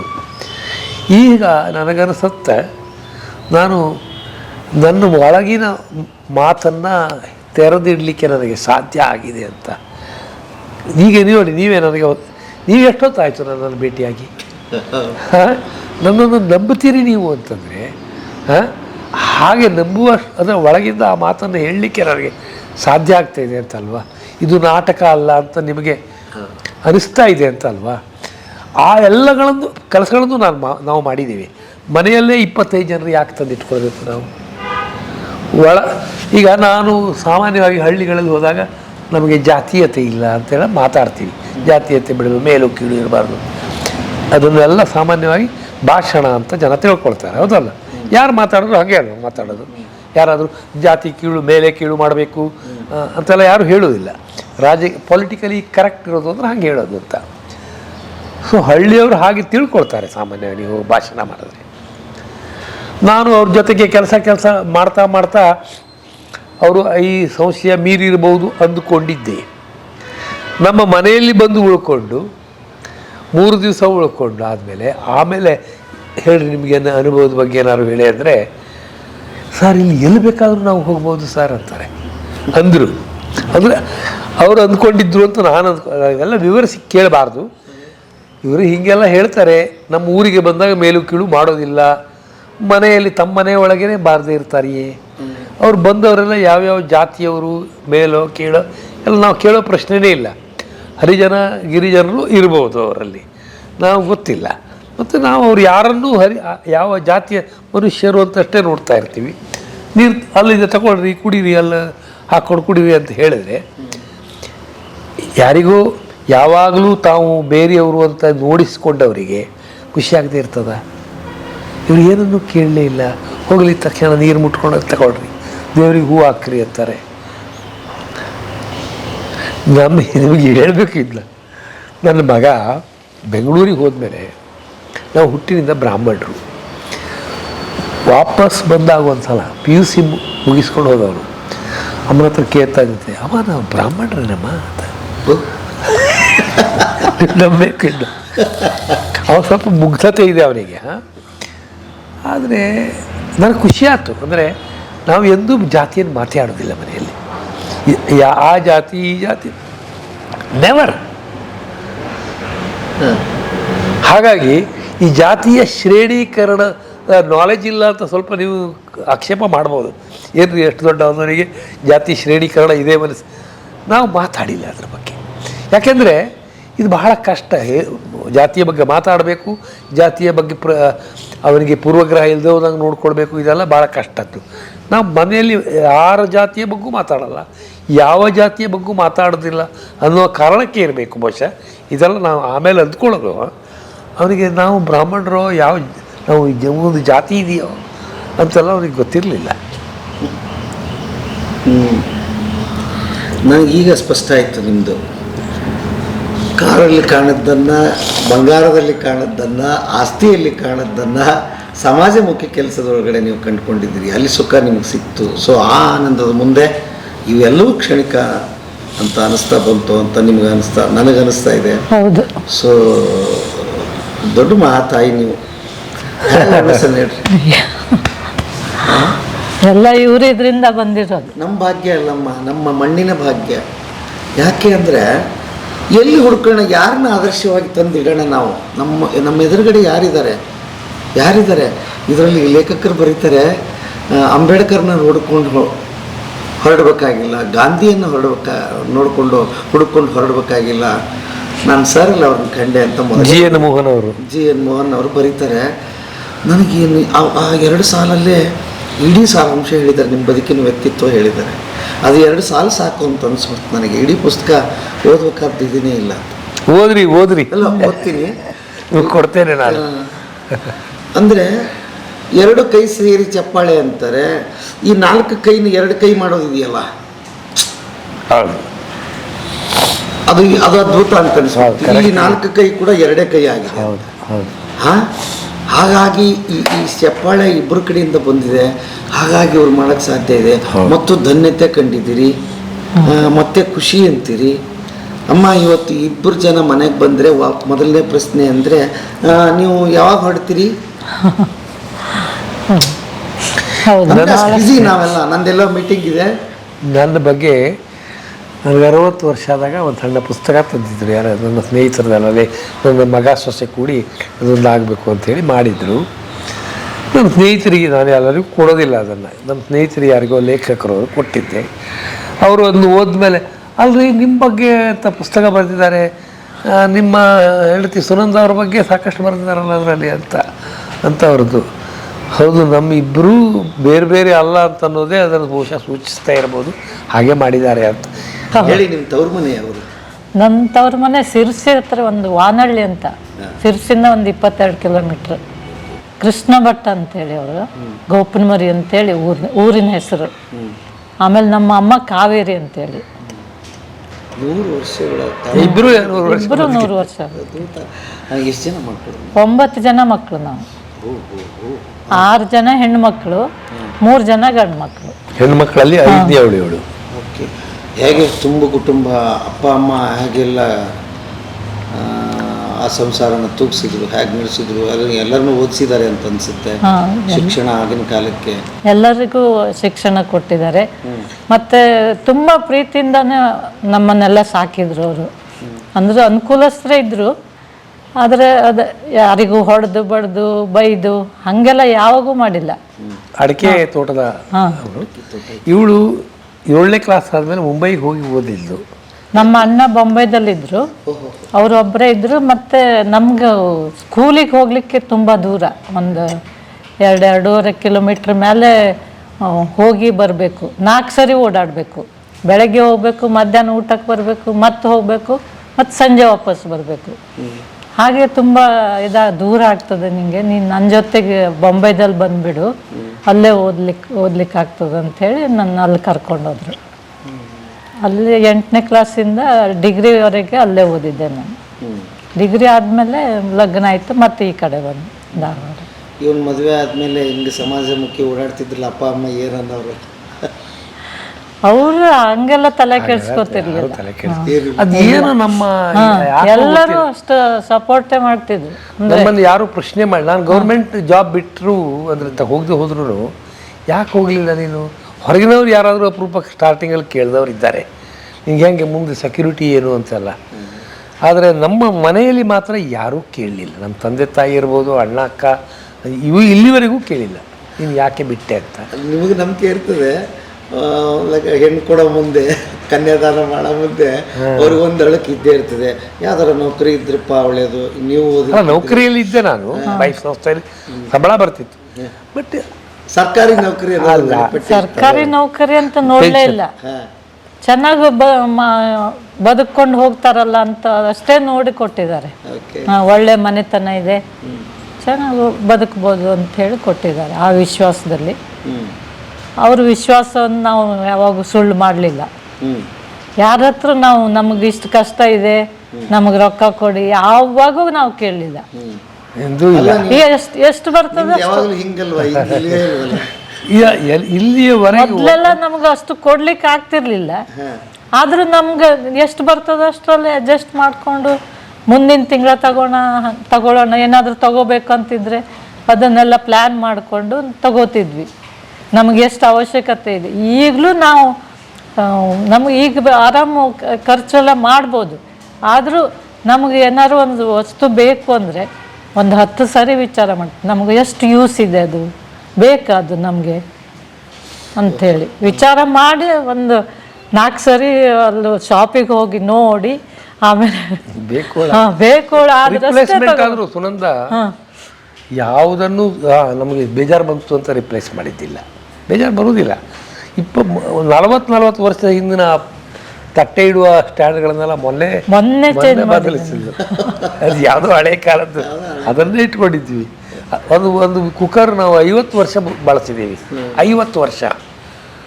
ಅದು ಸಮಾಜದಲ್ಲಿ ಕಾಮನ್ ನಾವು ಬದುಕ್ತಾ ಇರತಕ್ಕಂಥದ್ದನ್ನು ಹೋಲಿಕೆ ಮಾಡ್ತೀವಿ. ಹಿಂಗಿದ್ರೇ ಚಂದ ಅಂತ ನಮ್ಮದೊಂದು ಕಲ್ಪನೆ ಇದೆ. ಅವೆಲ್ಲ ವಸ್ತುಗಳು ಬೇಕೇ ಬೇಕಂತ ಅಂದ್ಕೊಂಡ್ಬಿಟ್ಟಿದ್ದೀವಿ. ಹೇಗೆ ತ್ಯಾಗ ಮಾಡ್ತಿದ್ರಿ? ಅಥವಾ ನೋಡೋರು ನೋಟ ಬೇರೆ ಇರ್ತದೆ, ಇವ್ರಿಗೇನು ಹುಚ್ಚ ಅಂತ ನೋಡಿದವರೇ ಇರ್ಬೋದು. ಇಲ್ಲ ಯಾರು ಹಂಗೆ ಹೇಳಂಗಿಲ್ಲ ಅಲ್ಲ. ನಮಗೊಂದು ಒಂದು ಇಮೇಜ್ ಬಂದ್ಬಿಟ್ಟಿದೆ ಈಗ, ಸರಳತೆ. ಅದೇ ನಾನು ತಮಾಷೆಗೂ ಸ್ವಲ್ಪ ಸೀರಿಯಸ್ ಆಗು ಹೇಳ್ತೀನಿ. ನಾಳೆಗೆ ನನಗೇನು ಸೆಕ್ಯೂರಿಟಿ ಅಂತ ಇಲ್ಲಲ್ಲ, ನಮಗೆ ಪೆನ್ಷನ್ ಇಲ್ಲ, ಮತ್ತೊಂದಿಲ್ಲ. ನಾಳೆಗೆ ಹರಕು ಬಟ್ಟೆ ಹಾಕ್ಕೊಳ್ಬೇಕಾಗಿ ಬಂದರೆ ಹಾಕ್ಕೊಳ್ತೀವಿ. ಅದಕ್ಕೂ ಆವಾಗಲೂ ಪಾಪ ಬಡತನ ಅಂತ ಹೇಳಲಿಕ್ಕಿಲ್ಲ. ನೋಡ್ರಿ ಅವ್ರನ್ನ ನೋಡ್ರಿ ಎಷ್ಟು ಸರಳರಿದ್ದಾರೆ, ಹರಕು ಬಟ್ಟೆ ಹಾಕ್ಕೊಳ್ಳೋರು ಓಡಾಡ್ತಾರೆ ಅಂತ ಒಂದು ಆ ಥರ ಇಮೇಜ್ ಬಂದ್ಬಿಟ್ಟಿದೆ ನಮಗೆ. ಗುಡಿಸ್ಲಲ್ಲಿ ಉಳ್ಕೊಳ್ಳೋ ಪ್ರಸಂಗ ಬಂದರೆ ನೋಡ್ರಿ ಅವರ ಸರಳತೆ, ಗುಡಿಸ್ಲಲ್ಲಿ ಉಳ್ಕೊಳ್ತಾರೆ ಅಂತ. ಯಾಕಂದ್ರೆ ಗಾಂಧಿ ನಂಗೆ ಯಾರು ಪ್ರಶ್ನೆನೇ ಮಾಡಲಿಲ್ಲ ಅಲ್ವಲ್ಲ. ನಮಗೂ ಆ ಮಟ್ಟ ಬಂದಿದೆ ಈಗ. ಯಾಕಂದ್ರೆ ಚೆನ್ನಾಗಿ ಬದುಕಿದ್ದೀವಿ, ಒಳ್ಳೆ ಸಮಾಜದಲ್ಲಿ ಒಳ್ಳೆ ಗೌರವಪೂರ್ಣವಾಗಿ ಬದುಕಿದ್ದೀವಿ. ಹೀಗಾಗಿ ನಮಗೀಗ ಬಡತನ ಬಂದರೂ ಅದಕ್ಕೊಂದು ಗೌರವನೇ ಬರ್ತದೆ ಅಂತ ಗೊತ್ತಿದೆ ನಮಗೆ. ಏನೂ ಇಲ್ಲದೆ ಮಹಾತ್ಮರಾಗುವುದು. ಬಡತನಕ್ಕೆ ಭಾಳ ಗೌರವ ಇದೆ. ಬಹಳ ಸಲ ನಾವು ಅದನ್ನು ಕಡೆಗಣಿಸಿದ್ದೀವಿ. ಬಡತನ ಬಡತನ ಅಂತ ಅನ್ನೋದು ನೀವು ಒಪ್ಕೊಳ್ಳದೆ ಹೋದ್ರೆ ಬಡತನ. ಅದು ನೀವೇ ಅಪ್ಕೊಂಬಿಟ್ರೆ ಅದೊಂದು ಸಮೃದ್ಧಿ. ಎಷ್ಟು ಕಡಿಮೆಯಲ್ಲಿ ನಾನು ಬದುಕಲಿಕ್ಕೆ ಆಗ್ತೇನೆ ಅಂತನ್ನುವ ಏನು ನಿಮ್ಮ ಕೆಲಸ ಇದೆಯಲ್ಲ, ಅದೇ ಆಧ್ಯಾತ್ಮಿಕವಾದಂಥ ಕೆಲಸ. ಆಮೇಲೆ ಇನ್ನೊಂದು, ನೀವು ಹಣ ಇದ್ದರೆ ಅದನ್ನು ಆಡಂಬರವನ್ನು ಕಾಣಿಸ್ಬಾರ್ದು ಅಂತ ನಾವು ಹೇಳ್ತೀವಿ ಅಲ್ವಾ. ಇಟ್ಸ್ ವಲ್ಗರ್ ಅಂತ ನಾವು ಹೇಳ್ತೀವಿ. ಆಡಂಬರ, ಹಣದ ಸಮೃದ್ಧಿ, ನನ್ನ ಹಣ ಇದೆ, ಸಂಪತ್ತಿದೆ ಅಂತ ಅದನ್ನು ಪ್ರದರ್ಶನ ಮಾಡೋದು ವಲ್ಗರ್ ಅಂತ ಹೇಳ್ತೀವಿ. ಸರಳತೆಯನ್ನು ಪ್ರದರ್ಶನ ಮಾಡೋದು ವಲ್ಗರೇ. ಸರಳತೆಯನ್ನು ನಾನು ಎಷ್ಟು ಸರಳ ನೋಡು ಅಂತ ಹೆಜ್ಜೆ ಹೆಜ್ಜೆಗೆ ಕಾಣಿಸ್ಬೇಕು ನಿಮಗೆ ಅಂತ ಬದುಕಬಾರ್ದು. ಸರಳವಾಗಿ ಬದುಕಬೇಕು, ಸಾಮಾನ್ಯರಾಗಿ ಬದುಕಬೇಕು. ಎಲ್ಲರೊಳಗೆ ಒಂದಾಗೇ ಇರಬೇಕು ನಾವು. ಯಾವುದೋ ಅತಿರೇಕ ಹಾಕ್ಬೋದು. ನಾನೇ ಬೇರೆ ಅಂತ ಯಾವಾಗಲೂ ಅಂದ್ಕೋಬಾರ್ದು. ಆ ಅಹಂಕಾರ ಇದೆಯಲ್ಲ, ನಾನು ಸರಳ ಅಂತನ್ನೋದು ಒಂದು ಅಹಂಕಾರಕ್ಕೆ ಕಾರಣ ಆಗ್ಬೋದು. ಅದರಿಂದ ಅದ್ರ ಬಗ್ಗೆ ಎಚ್ಚರ ಬಹಳ ಇರಬೇಕು. ನನಗೆ ಸಮಾಜಮುಖಿ ಇದ್ದೇನೆ, ನಾನು ಉಳಿದವರು ಇಲ್ಲ, ನಾನು ಇಂಥವ್ರ ಜೊತೆಗೆ ಮಾತ್ರ ಹೋಗ್ತೇನೆ, ಅಂಥವ್ರ ಜೊತೆಗೆ ಇಲ್ಲ, ಈ ಥರದ ಭೇದ ಭಾವ ಮಾಡ್ಕೊಳ್ಬಾರ್ದು. ನೀವು ಏನು ಮಾಡ್ತಿದ್ದೀರಿ ಅಂತ ಹೀಗೆ ನೀವು ಕೇಳಿದ್ರೆ ಮಾತ್ರ ಗೊತ್ತಾಗಬೇಕು. ನೀವು ಸರಳ ದಿವಸದಲ್ಲಿ ಬಂದು ಹೋದ್ರೆ ಗೊತ್ತಾಗ್ತಿತ್ತೋ ಇಲ್ವೋ ನಿಮಗೆ. ಇವರೆಲ್ಲವರಾಗಿ ಬದುಕಿದ್ದಾರೆ. ಹೆಚ್ಚು ಅಂದರೆ ಈ ಮನೆ ಥರ ಬೇರೆ ಇದೆಯಲ್ಲ, ಇಷ್ಟು ಕಾಣ್ಬೋದಿತ್ತು ನಿಮಗೆ. ನೀವೀಗ ಪ್ರಶ್ನೆ ಮಾಡ್ತಾ ಇರೋದರಿಂದ, ಕೇಳ್ತಾ ಇರೋದರಿಂದ ಹೇಳಬೇಕು ಇದನ್ನ ಹೊರತು ಅದನ್ನೇ ಪ್ರದರ್ಶನ ಮಾಡಬಾರ್ದು ಅಂತ. ಮೋಸ್ಟ್ಲಿ ಹಿಂಗೆ ಅರ್ಥೈಸ್ಬೋದಾ ಇದನ್ನು? ಬಡತನ ಅನ್ನೋದನ್ನು ಅಂದರೆ ಇನ್ನೊಂದಕ್ಕೆ ಹೋಲಿಕೆ ಮಾಡಿ, ಅಂದರೆ ಈ ಶ್ರೀಮಂತಿಕೆ ದಬ್ಬಾಳಿಕೆ ಬಡತನದ ಮೇಲೆ ಬಂದ ಮೇಲೆ ಅದು ಬಡತನ ಅಂತ ಕಾಣಿಸ್ತಿದೆ. ಇಲ್ಲಾಂದ್ರೆ ಅದನ್ನು ಒಪ್ಕೊಂಡಿದ್ರು ಅವರು. ಮೊದಲಂತೂ ಹಾಗೆ ಅಲ್ಲ. ನಮ್ಮ ಚಿಕ್ಕಂದಿನಲ್ಲಿ ಈ ಶ್ರೀಮಂತರು ಅಂತ ಅನ್ನುವರು ಸರಳವಾಗೇ ಇದ್ದರು, ಬದುಕಿದ್ರು. ಸರಳ ಬದುಕು ಎಲ್ಲರದ್ದು ಆಗಿತ್ತು ಮೊದಲು, ಅದು ಬಿಡಿ. ಆದರೆ ನಾನು ಹೇಳ್ತಾ ಇರೋದು, ನನಗೆ ನನ್ನ ಅವಶ್ಯಕತೆಗಳು, ತೀರಾ ಅವಶ್ಯಕತೆಗಳಿಗಿಂತ ಹೆಚ್ಚು ಬೇಡ ಅಂತ ಅದನ್ನು ವಾಲಂಟರಿ ಪಾವರ್ಟಿ ಅಂತಂತೀವಿ. ನಾನು ಸ್ವಯಂ ಪ್ರೇರಣೆಯಿಂದ ಅದನ್ನು ಆಹ್ವಾನ ಮಾಡ್ಕೊಂಡಿದ್ದೀನಿ, ಇಷ್ಟೇ ಸಾಕು ನನಗೆ ಅಂತ. ನಾವು ಹಾಗೆ ಬದುಕಿರೋದರಿಂದ ಅದರ ಸುಖ ಗೊತ್ತಿದೆ ನಮಗೆ, ಅದರ ಸೌಂದರ್ಯವೂ ಗೊತ್ತಿದೆ. ಯಾಕಂದ್ರೆ ಅಮಿತವಾದಂಥ ಸೌಂದರ್ಯ ಇದೆ ಸರಳತೆಗೆ ಮತ್ತು ವಾಲಂಟರಿ ಸರಳತೆಗೆ. ಅಂದರೆ ಸರಳತೆ ನಮಗೇನೂ ಇಲ್ಲಲ್ಲ ಅಂತನ್ನುವ ನೋವಾಗ್ಬೋದು ಕೆಲವರಿಗೆ. ಇದನ್ನು ನಮ್ಗೆ ಇಷ್ಟರಲ್ಲೇ ಬದುಕ್ತೇವೆ. ಯಾಕೆಂದರೆ ಇವತ್ತು ಗ್ಲೋಬಲ್ ವಾರ್ಮಿಂಗ್, ಕ್ಲೈಮೇಟ್ ಚೇಂಜ್ ದಿನಗಳಲ್ಲಿ ಯಾಕೆ ಗ್ಲೋಬಲ್ ವಾರ್ಮಿಂಗ್ ಆಗಿದೆ ಅಂತಂದರೆ ಸರಳತೆಯಿಂದ ಗ್ಲೋಬಲ್ ವಾರ್ಮಿಂಗ್ ಆಗಿಲ್ಲ, ಅನಕ್ಷರಸ್ಥರಿಂದ ಗ್ಲೋಬಲ್ ವಾರ್ಮಿಂಗ್ ಆಗಿಲ್ಲ, ಬಡವರಿಂದ ಗ್ಲೋಬಲ್ ವಾರ್ಮಿಂಗ್ ಆಗಿಲ್ಲ. ಆಗಿರೋದೆಲ್ಲ ಬಹಳ ಓದ್ದವರು, ಬಹಳ ಶ್ರೀಮಂತರು ತಮ್ಮ ಜೀವನ ಶೈಲಿಯನ್ನು ಸಾಕ್ಕೊಳ್ಳಿಕ್ಕೆ ಅವರು ಖರ್ಚು, ಅಂದರೆ ಹಣ ಖರ್ಚಿನ ಬಗ್ಗೆ ನಾನು ಹೇಳ್ತಾ ಇಲ್ಲ, ವಸ್ತುಗಳ ಖರ್ಚನ್ನು ಮಾಡಿ ಇವತ್ತು ಗ್ಲೋಬಲ್ ವಾರ್ಮಿಂಗಿಗೆ ಬಂದುಬಿಟ್ಟಿದ್ದೀವಿ. ಮಾನವ ಜೀವಿ ಬದುಕ್ತಾನೋ ಇಲ್ವೋ ಅಂತನ್ನುವ ಸ್ಥಿತಿಗೆ ಬಂದಿದೆ. ಹಾಗಾಗಿ ಇದು ವಾಲಂಟರಿ ಸಿಂಪ್ಲಿಸಿಟಿ ಇವತ್ತು ಎಲ್ಲರೂ ಮಾಡಬೇಕಾದಂಥ ಒಂದು ವ್ರತ. ಇಲ್ಲದೋದ್ರೆ ನಾವು we are doom to die. This human ರೇಸೇ ನಾಶ ಆಗುವ ಅಪಾಯ ಇದ್ದೇ ಇದೆ. ಆದರೆ ನಾವು ಇದೆಲ್ಲ ಕೂಗು ಮೇಳುವ ಮೊದಲೇ ನಾವು ಒಂಥರ ಅದನ್ನು ಅಪ್ಕೊಂಡ್ಬಿಟ್ಟಿದ್ದು. ಆದ್ದರಿಂದ ಈಗ ನಮಗದು ನಮ್ಮ ಸೆಕೆಂಡ್ ನೇಚರೇ ಆಗಿಬಿಟ್ಟಿದೆ. ನನಗೆ ಹೀಗೆ ಬದುಕೋದು ಬಿಟ್ಟು ಬೇರೆ ಥರ ಬದುಕೋದು ಅಂತ ವಿಚಾರ ಮಾಡಲಿಕ್ಕೂ ಸಾಧ್ಯ ಇಲ್ಲದಂಗಾಗಿದೆ. ಬಹುಶಃ ಮಕ್ಕಳಿಗೂ ಈಗ ಅದೇ ದಾರಿಯಲ್ಲಿದೆ, ಅದೇ ಯೋಚನೆಗಳು ಬಂದಿದೆಯಾ? ಮಕ್ಕಳಿಗೆ ಮಕ್ಕಳು ಅವರು ನೆಕ್ಸ್ಟ್ ಜನರೇಷನ್ ಅವರೆಲ್ಲ ಸರಳರೇ ಇದ್ದಾರೆ. ಆದರೆ ಭಾಷಣ ಮಾಡಿ ಹೇಳಬಾರ್ದು ಅಂತ, ಹೀಗೇ ಮಾಡಿ ನೀವು ಹೀಗೆ ಮಾಡಿ ಅಂತ ಹೇಳಬಾರ್ದು ಅಂತ ಖಲೀಲ್ ಜಿಬ್ರಾನ್ ಮಾತು ಭಾಳ ಚೆನ್ನಾಗಿದೆ. ಅದರಲ್ಲಿ ಏನು ಹೇಳ್ತಾನೆ ಅಂತಂತಂದ್ರೆ, ನಿಮ್ಮ ಮಕ್ಕಳು ನಿಮ್ಮ ಮೂಲಕ ಬಂದಿದ್ದಾರೆ, ನಿಮ್ಮಿಂದಾಗಿ ಬಂದಿಲ್ಲ. ನಿಮ್ಮ ಮೂಲಕ ಥ್ರೂ ಯು ಅವ್ರು ಬಂದಿದ್ದಾರೆ. ಏನೋ ಪ್ರಕೃತಿಯೋ ದೇವರೋ ಯಾರೋ ನಮ್ಮ ಮೂಲಕನ ಅವರನ್ನು ದಾರಿಯಲ್ಲಿ ಇಳಿಸಿದ್ದಾರೆ. ಅವರ ಜೀವನ ನೀವು ಸಾಧ್ಯ ಆದರೆ ಅವರ ಹಾಗೆ ವಿಚಾರ ಮಾಡಲಿಕ್ಕೆ ನೋಡಿ. ಅವರು ಹಾಗೆ ನಿಮ್ಮ ವಿಚಾರವನ್ನು ಅವ್ರ ಮೇಲೆ ಹೇರಬೇಡ್ರಿ. ಯಾಕೆ ಅಂತಂದರೆ ಜೀವನ ಮುಂದೆ ಸಾಗುತ್ತದೆ, ಹಿಂದೆ ಹೋಗುವುದಿಲ್ಲ. ಸೊ ನಮ್ಮ ವಿಚಾರ ಅವರು ಇವತ್ತು ಯಾವ ಮಾತನ್ನು ಹೇಳಿ ಮಾಡಲಿಕ್ಕಾಗೋದಿಲ್ಲ, ಅವರು ನೋಡಿಯೇ ಮಾಡಬೇಕಾಗ್ತದೆ. ಅದು ಆಗಿದೆ ಅವ್ರ ಮೇಲೆ ಪರಿಣಾಮ. ಸಮಾಜಮುಖಿತ್ವ ಅಂತ ಹೇಳ್ತೀವಲ್ಲ, ನಾವು ಸಮಾಜಕ್ಕೆ ಸ್ವಲ್ಪನಾದರೂ ಉಪಯೋಗ ಆಗುವಾಗಿ ಬದುಕಬೇಕು, ಸರಳವಾಗಿ ಬದುಕಬೇಕು ಅಂತ ಅನ್ನೋದೆಲ್ಲ ಅವರ ತಲೆಯಲ್ಲಿದೆ. ಅವ್ರು ಹಾಗೆ ಬದುಕ್ತಾ ಇದ್ದಾರೆ, ಯಾರೂ ಆಡಂಬರದಿಂದ ಬದುಕ್ತಾ ಇಲ್ಲ. ಆದರೆ ನಾವು ಎಂದು ಅವರಿಗೆ ಹಾಗೆ ಬದುಕಿ ಹೀಗೆ ಬದುಕಿ ಅಂತ ಹೇಳಿದೆ. ಅವರೆಲ್ಲ ಅವರು ಬೆಳೆದು ನಿಂತಿದ್ದಾರೆ. ಈಗ ಅವರವ್ರ ಜೀವನ ಅವ್ರು ನೋಡ್ಕೊಳ್ತಾರೆ. ನಮ್ಮ ಸರಳತೆ ನೋಡಿದ್ರೆ ಅವ್ರು ಸ್ವಲ್ಪ ಆಡಂಬರವೇನೋ ಅಂತ ಅನಿಸ್ತದೆ. ಇವತ್ತು ಜೀವನ ಶೈಲಿ ಆಗಿದೆಯಲ್ಲ. ಈಗ ನಾವೆಲ್ಲ ಕಾರು ಬೇಕು, ಅದು ಬೇಕು, ಇದು ಬೇಕು ಅಂತ ಆವಾಗ ತಗೊಳ್ಳಿಲ್ಲ. ಮನೆ ಕಟ್ಟಿದ್ದು ಲೇಟಾಗಿ ಒಂದಿಷ್ಟು. ಅವರಿಗೆ ಮೊದಲೇ ಮನೆ ಬೇಕಾಗ್ತದೆ, ಕಾರ್ ಬೇಕಾಗ್ತದೆ. ಇವತ್ತಿನ ಜೀವನ ಶೈಲಿಗೆ ನನ್ನ ಎರಡನೇವರು ಅದಕ್ಕೂ ಹೋಗಿಲ್ಲ ಇನ್ನು. ಮೊದಲನೇವ್ರದ್ದೆಲ್ಲ ಅವ್ರದ್ದೆಲ್ಲ ಅದೆಲ್ಲ ಇದೆ. ಅವು ಇವತ್ತಿನ, ಆದರೆ ಯಾರೂ ಆಡಂಬರಕ್ಕೆ ಬಿದ್ದಿಲ್ಲ. ಹಾಗಾದರೆ ಅಮ್ಮನ ಪ್ರಭಾವ ನಿಮ್ಮ ಮೇಲೆ ಹೆಚ್ಚು ಬಿದ್ದಿದೆಯಾ? ಅಮ್ಮ ಹೇಗಿದ್ರು? ಅಮ್ಮ ತುಂಬ ಸೈಲೆಂಟ್, ತಮ್ಮ ಕೆಲಸ ತಾವು ಮಾಡಿಕೊಂಡು ಯಾರು ಎಲ್ಲರ ಜೊತೆಗೆ ಹೊಂದ್ಕೊಂಡು ಇದು ಮಾಡ್ಕೊಂಡು ಹೋಗ್ತಿದ್ರು. ಅವರು ಹೇಳಬೇಕು ನಿಮಗನ್ನ 100 ವರ್ಷ ಬದುಕಿದ್ರು ಅಂತಂದಲ್ಲ. ಅವರು ಹುಷಾರಿಲ್ಲದೆ ಮಲಗಿದ್ದನ್ನು ಇವಳೇ ನೋಡಿಲ್ಲ. 9 ಮಕ್ಕಳು ಹೆತ್ತಾರೆ. ನಾನು ನಮ್ಮ ಡಾಕ್ಟರ್ ಫ್ರೆಂಡ್ಸಿಗೆಲ್ಲ ಹೇಳ್ತಿರ್ತೀನಿ, ಏನ್ರಿ ಭಾಳ ಮಕ್ಕಳು ಹೆತ್ರ ಆರೋಗ್ಯಕ್ಕೆ ಹೋಗ್ಬಿಡ್ತದೆ ಅಂತ ಹೇಳ್ತೀರಿ, ಸುಳ್ಳು ಹೇಳ್ತಿದ್ದೀರಿ. ನೋಡ್ರಿ ನಮ್ಮ ಸುರೇಂದ್ರ ಅಮ್ಮನ ತೋರಿಸ್ತೀನಿ, 9 ಮಕ್ಕಳು ಹೆತ್ತಾರೆ, ಅವರಷ್ಟು ಆರೋಗ್ಯದವ್ರು ಹುಡುಕಬೇಕು ನಾವು ಅಂತ. ಅನಾರೋಗ್ಯದಿಂದ ಮಲಗಿದ್ದು ಯಾರೂ ನೋಡಿಲ್ಲ. ಎಲ್ಲಿಯೋ ಒಂದ್ಸಲ ಕಾಲಿಗೆ ಪೆಟ್ಟಾದಾಗ ಎಲ್ಲರಿಗೂ ಸುದ್ದಿ ಆದಾಗ ತೋತು ಅದನ್ನು ಎಂಥ ಸುದ್ದಿ ಮಾಡ್ತೀರಿ ನೀವು ಅಂತ ನಾಚ್ಕೊಂಡಿದ್ರು. ಅಷ್ಟರ ಮಟ್ಟಿಗೆ ಆರೋಗ್ಯವಂತರು. ಅಪ್ಪನ ಬಗ್ಗೆ ಹೇಳೋದಾದ್ರೆ, ಅಪ್ಪ ತುಂಬ ಒಂದು ಒಳ್ಳೆ ಲೀಡರ್ ಅವರು. ಅಂದರೆ ಊರಲ್ಲೆಲ್ಲ ಒಳ್ಳೆ ಕೃಷ್ಣ ಭಟ್ರು ಅಂದರೆ ಒಳ್ಳೆ ಹೆಸರಿತ್ತು. ತುಂಬ ಒಳ್ಳೆ ರೈತರು, ಕೃಷಿಕರು. ಅಡಿಕೆ ಭಾಳ ತೋಟ ಮಾಡಿದ್ರು, ಅವರು ಬೆಳೆಸಿದ್ರು. ಕೃಷಿಯನ್ನು ಚೆನ್ನಾಗಿ ಮಾಡಿದರು, ತುಂಬ ಚೆನ್ನಾಗಿ. ಎಲ್ಲರೂ ನಿಂತು ನೋಡುವಂಗಿತ್ತು ಅಷ್ಟು. ಬಹುಶಃ ಅಷ್ಟು ದೊಡ್ಡ ತುಂಬ ಕುಟುಂಬದಲ್ಲಿ ಬೆಳೆದಿರೋದ್ರಿಂದ ಇಲ್ಲಿ ಬಂದಾಗ ನಿಮ್ಗೆ ರೂಢಿಸ್ಕೊಳ್ಳೋದಕ್ಕೆ ಅದು ಸಹಾಯ ಆಯಿತು ಅಂತ ಅನ್ಕೋತೀನಿ. 9 ಜನ ಮಕ್ಕಳು ಅಲ್ವಾ? ನಿಮ್ಮ ಮನೇಲಿ ಡೈಲಿನೇ 12 ಜನ, ಕಡಿಮೆ ಅಂದರೆ. ಹೌದು. ಮತ್ತು ಮನೆಗೆ ಬಂದು ಹೋಗಿ ಮಾಡೋರು ತುಂಬ ಜನ. ಅವಾಗಂತೂ ಸ್ಕೂಲೆಲ್ಲ ದೂರ ದೂರ ಇರ್ತಿತ್ತಲ್ಲ, ಎಲ್ಲೆಲ್ಲಿಂದೋ ನಮ್ಮ ರಿಲೇಟಿವ್ಸ್ ಎಲ್ಲ ನಮ್ಮ ಮನೆಯಲ್ಲೇ ಉಳ್ಕೊಂಡು ನಮ್ಮ ಊರ ಹತ್ರ ಸ್ಕೂಲ್ ಸ್ವಲ್ಪ ಹತ್ತಿರ, ಅಂದರೆ ದೂರನೇ ಆದರೂ ಅವ್ರ ಊರಿಗಿಂತ ಹತ್ತಿರ ಇತ್ತಲ್ಲ. ಹಾಂ, ಹಾಗಾಗಿ ನಮ್ಮ ಮನೇಲಿ ಉಳ್ಕೊಂಡು ಸ್ಕೂಲೆಲ್ಲ ಮುಗಿಸಿದವ್ರು ಸುಮಾರು ಜನ ಇದ್ದಾರೆ. ಅವ್ರ ಜೊತೆಗೆಲ್ಲ ನಾವು ಮಾಸ್ಟರ್ಗಳು ಉಳ್ಕೊಳ್ತಿದ್ರು. ಹೌದು, ಮಾಸ್ತರ್ಗಳು 2-3 ಜನ ಮಾಸ್ತರ್ಗಳು ಇವ್ರ ಮನೆಯಲ್ಲೇ ಉಳ್ಕೊಂಡು ಶಾಲೆ ನಡೆಸೋದು. ಅವ್ರ ಫ್ಯಾಮಿಲಿ ಎಲ್ಲ ಊರಲ್ಲಿ ಇರ್ತಿತ್ತು. ಅವರು ಇಲ್ಲಿ ನಮ್ಮ ಮನೇಲಿ ಉಳ್ಕೊಂಡು ಸ್ಕೂಲ್ ಮಾಡಿ ನಮಗೆಲ್ಲ ಶಿಕ್ಷಣ ಕೊಟ್ಟಿದ್ದಾರೆ. ಹಾಗಾದ್ರೆ ಈಗ 40 ಎಷ್ಟು ವರ್ಷ ಆಯ್ತು ಸರ್? 41 ವರ್ಷ. 41. ಇನ್ನೇನು 50 ಹತ್ತತ್ರ ಬರ್ತಾ ಇದೆ. ಇನ್ನೊಂದು 7 ವರ್ಷ ಇನ್ನೇಳು ಬದುಕಿದ್ರೆ ಏ ಅಲ್ಲ ತಮಾಷೆ ಮಾಡಿದ್ದೀನಿ. ಏನಂದ್ರೆ ಯಾವಾಗಲೂ ನಮ್ಮ ಜೀವನಕ್ಕೆ ಯಾರಿಗೂ ಗ್ಯಾರಂಟಿ ಏನಿಲ್ಲ, ಹೌದಲ್ಲ?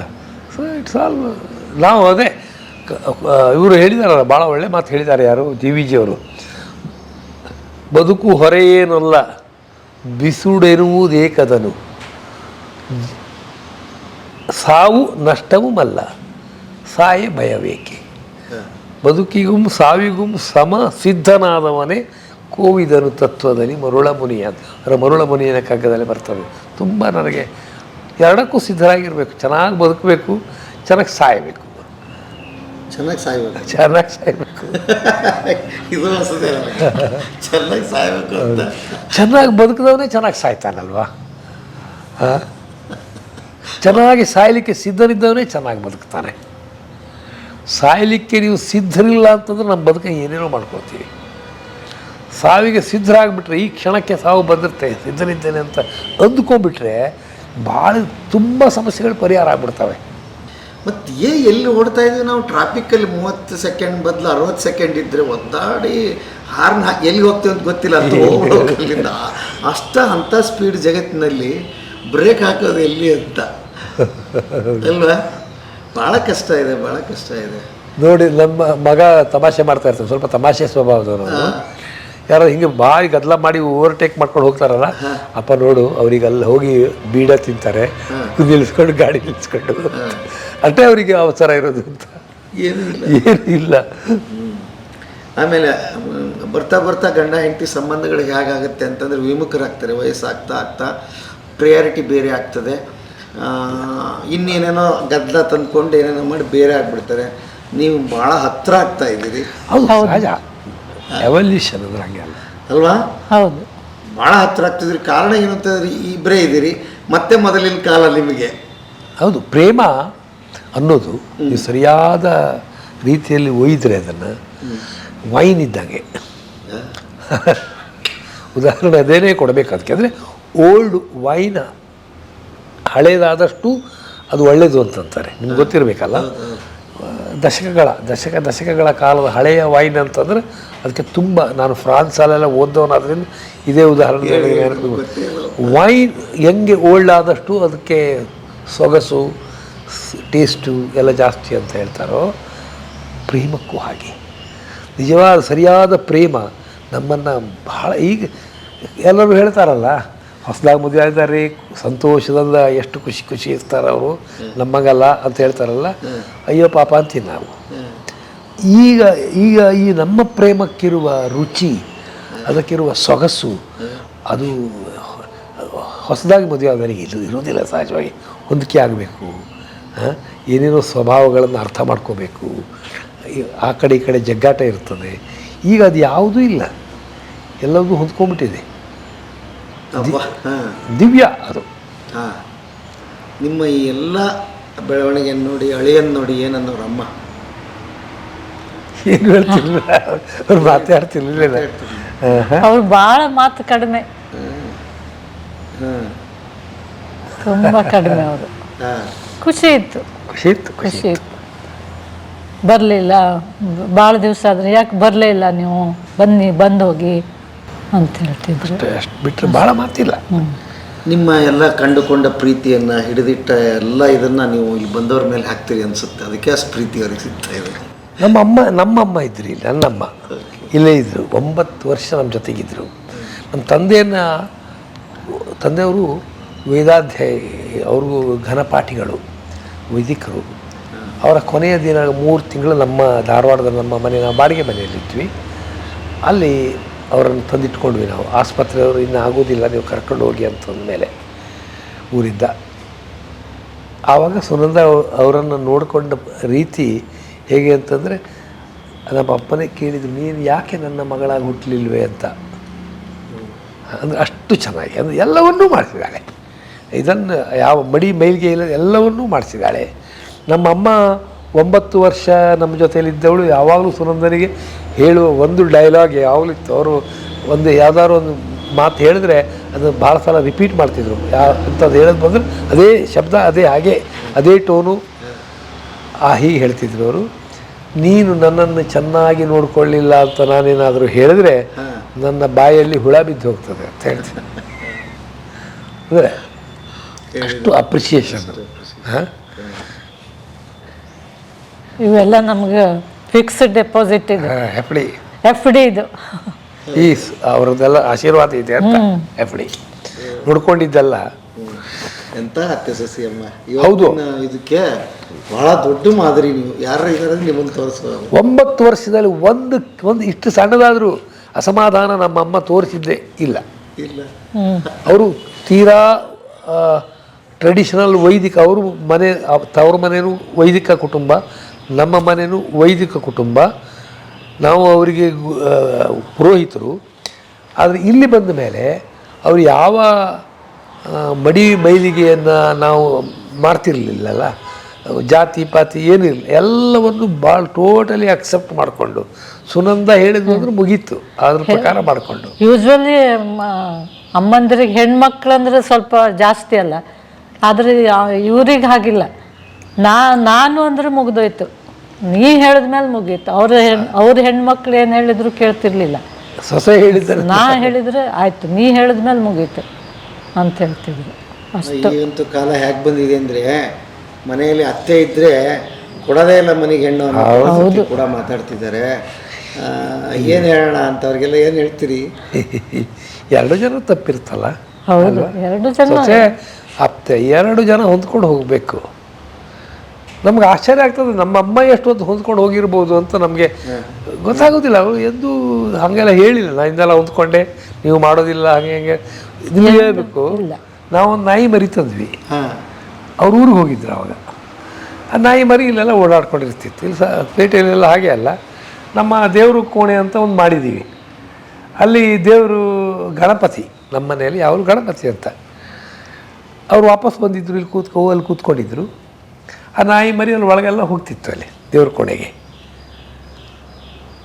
ಅದು ಅಲ್ಲಿ ಹೂವೆಲ್ಲ ಪ್ರಸಾದ ಎಲ್ಲ ತಿಂತಿತ್ತು. ಅಮ್ಮ ಅಲ್ಲಿ ಕೂತು ನಾಯಿ ಹೋಯ್ತು ದೇವ್ರ ಮನೆಗೆ ಅಂತಂದರು.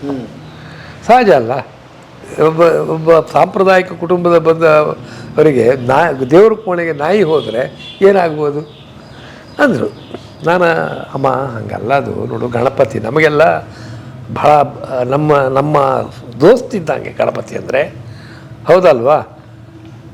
ನಮ್ಮ ಟಿಮ್ ಅಂತ ಅವನಿಗೆ ಹೆಸರಿಟ್ಟಿದ್ದು, ಟಿಮ್ ನಾಯಿಗೆ. ಅವನಿಗೂ ಗಣಪತಿ ಅಷ್ಟೇ ಇಷ್ಟ. ಅವನು ಹೋಗ್ತಾನೆ ಅಲ್ಲಿ ಗಣಪತಿ ಹತ್ರ. ಬೇಡ ಅಂತ ಹೇಳಲಿಕ್ಕೆ ನಾವ್ಯಾರು, ಹೇಳಬಾರ್ದು ನಾವು ಅಂತಂದೆ. ಕನ್ವಿನ್ಸ್ ಆಗೋಯ್ತು ಅವರಿಗೆ ಅಂತ.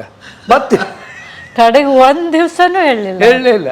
ಅವ್ರು ಮುಟ್ಲಿಕ್ಕೆ ಹೋಗ್ಬೇಕು, ನನ್ನ ಮುಟ್ಟಬೇಡ ನೀನು ಅಂತ ಅಷ್ಟೇ ಹೇಳ್ತಿದ್ರು.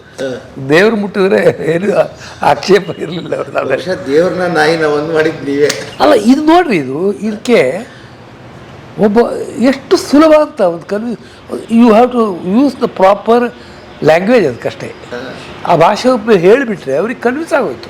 ನಮ್ಮ ನಾಯಿಗೆ ದೇವ್ರ ಬಗ್ಗೆ ಹತ್ತಿರ ಅವರ ನೋಡುವ ಹಕ್ಕಿಲ್ವೇ? ನಮ್ಮ ನಾಯಿಗೆ ದೇವರು ಅವೈಲೇಬಲ್ ಇಲ್ವೇ? ನಾಯಿಗೆ ಪ್ರಶ್ನೆ. ಅವನು ನಮ್ಮ ಕುಟುಂಬಕ್ಕೆ ತಂದ್ಕೊಂಡಿದ್ದೀವಿ, ಅವನಿಗೂ ದೇವ್ರು ಬೇಕಲ್ಲ. ಇನ್ನು ಆಮೇಲೆ ನಾವಿಬ್ಬರು ನಮ್ಮ ದೇಹ ದಾನ ಮಾಡೋಕ್ಕೆ ಮಾತಾಡ್ತಾ ಇದ್ವಿ. ನಾವು ದೇಹ ದಾನ ಮಾಡಿದ್ದೀವಿ.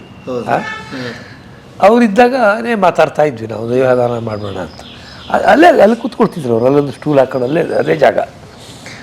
ತಮ್ಮ ಅಂತಿದ್ರು, ಪ್ರಕಾಶ ನನ್ನ ದೇಹನೂ ದಾನ ಮಾಡಿಬಿಟ್ರು ಅಂತಂದರು. ಅದೇನೂ ಆಗಲಿಲ್ಲ ನಮಗೆ, ನಮ್ಮ ದೇಹದಾನವೂ ಆಗಲಿಲ್ಲ ಅವರಿದ್ದಾಗ. ಈಗ ದಾನ ಆಮೇಲೆ ಮಾಡಿದ್ದೀವಿ. ಅವರು ಸಿದ್ಧರಾಗ್ಬಿಟ್ಟಿದ್ರು ಅಂತ ನಾವು ಹೇಳೋದು ಕೇಳಿಕೊಂಡೆ. ತಾನು ದೇಹ ಕ್ರಿಮೇಷನ್ ಮಾಡಬೇಕು, ಸುಡಬೇಕು, ಕ್ರಿಯೆಗಳನ್ನು ಮಾಡಬೇಕು, ಸ್ವರ್ಗಕ್ಕೆ ಹೋಗಬೇಕು, ಈ ಥರ ನಂಬಿಕೆಯ ವಲಯದಿಂದ ಬಂದವರೊಬ್ಬರು ಅದನ್ನೆಲ್ಲ ಮೀರಿ ನನ್ನ ದೇಹ ದಾನ ಮಾಡಿಬಿಡು ಅಂತ ಹೇಳ್ತಾರೆ ಅಂತಂದ್ರೆ ಅವ್ರಿಗೆ ಎಲ್ಲೋ ಒಂದು ಅದರಲ್ಲಿ ಕ್ವಾಲಿಟಿ ಕಂಡಿರ್ಬೋದಲ್ಲ ಈ ನಿರ್ಣಯದಲ್ಲಿ. ಅತ್ಯುಗ್ರ ಸಂಪ್ರದಾಯವನ್ನು ಕಟ್ಟಿಕೊಂಡು ಬಂದಿರತಕ್ಕಂಥ. ಹೌದು, ಅದರಲ್ಲೇ ಹುಟ್ಟಿ ಅದರಲ್ಲೇ ಬೆಳೆದು. ಅತ್ಯುಗ್ರ ಅಂತ ಹೇಳೋದಿಲ್ಲ ನಾನು, ಅತಿ ಸಂಪ್ರದಾಯ ನೀಟಾಗಿ ಅದರಲ್ಲಿ ಬರ್ಕೋದವರು. ಅವರಿಗೆ ಅದನ್ನು ತಟ್ಟನೆ ಮುರಿಲಿಕ್ಕೂ ಆ ವಿಚಾರದಲ್ಲಿ ಆಯಿತು ಅಂತ ಆದರೆ, ಯಾವುದೂ ನಮ್ಮದಲ್ಲಿ ಹೊಸ ವಿಚಾರಗಳನ್ನು ಮಾಡಲಿಕ್ಕೆ ಸಾಧ್ಯವೇ ಇಲ್ಲ ಅಂತ ಇಲ್ಲ ಅಂತ. ಮತ್ತು ನಮ್ಮ ಅಪ್ಪ ಭಾಳ ಓದ್ದವರು, ಅಂದರೆ ವೇದಾಧ್ಯಯನದಲ್ಲೆಲ್ಲ. ಅವರು ಅನಕ್ಷರಸ್ಥರಾಗಿದ್ದರು ತಾಯಿ. ಆದರೂ ಅವರಿಗೆ ಅದನ್ನೆಲ್ಲ ಸಹಜವಾಗಿ ಮಾಡಲಿಕ್ಕೆ ಸಾಧ್ಯ ಆಗ್ತಿತ್ತು ಅಂತ. ಹೀಗೆ ಅತ್ತೆ ಸೊಸೆ ಸರಿಯಾಗಿ ಅಂಡರ್ಸ್ಟ್ಯಾಂಡಿಂಗ್ ಮಾಡಿಕೊಂಡ್ರೆ, ಪರಸ್ಪರನ ತಿಳ್ಕೊಂಡ್ರೆ ಸುಲಭ ಇರ್ತದೆ, ಆಗೋದಿಲ್ಲ ಅಂತಿಲ್ಲ. ಬಹುಶಃ ನನಗೆ ಏನು ಅನ್ನಿಸ್ತದೆ ಅಂತಂದರೆ, ಎಲ್ಲ ಸಾಧಕರು ಹೀಗೆ ಸಮಾಜಮುಖಿ ಕೆಲಸ ಅಂತ ಏನು ನಾವು ಹೇಳ್ತೀವಿ ಅಂಥವ್ರಿಗೆ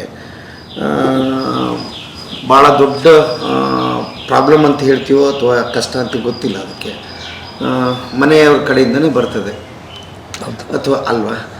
ನೀವು ಬಹುಶಃ ಇದನ್ನು ಕಂಡುಕೊಂಡೇ ಆ ದಾರಿನ ಸುಲಭ ಮಾಡ್ಕೊಂಡ್ರಾ ಅಂತ. ಅದು ಹೆಂಗೆ ಮಾಡ್ಕೊಂಡೆ ಅಂತ ಹೇಳೋದಿಲ್ಲ, ನಾನು ತುಂಬ ಮಾತಾಡ್ತಿರ್ತೀನಿ ಯಾಕೆ ಹತ್ರ, ಸುನಂದನ ಹತ್ರ ಡೈಲಾಗ್ ಅಂತಂತೀವಲ್ಲ, ಸಂವಹನ, ನನ್ನ ವಿಚಾರಗಳನ್ನೆಲ್ಲ ಅವ್ರ ಹತ್ರ ಹೇಳ್ತಾನೇ ಇರ್ತೀನಿ. ಈಗ ನನಗೆ ಒಂದು ದಿವಸ ಏನಾದ್ರು ವಿಚಾರ ಬಂದರೆ ಅದನ್ನು ಸುನಂದನಿಗೆ ಹೇಳದೆ ನನಗೆ ಸಮಾಧಾನ ಇಲ್ಲ.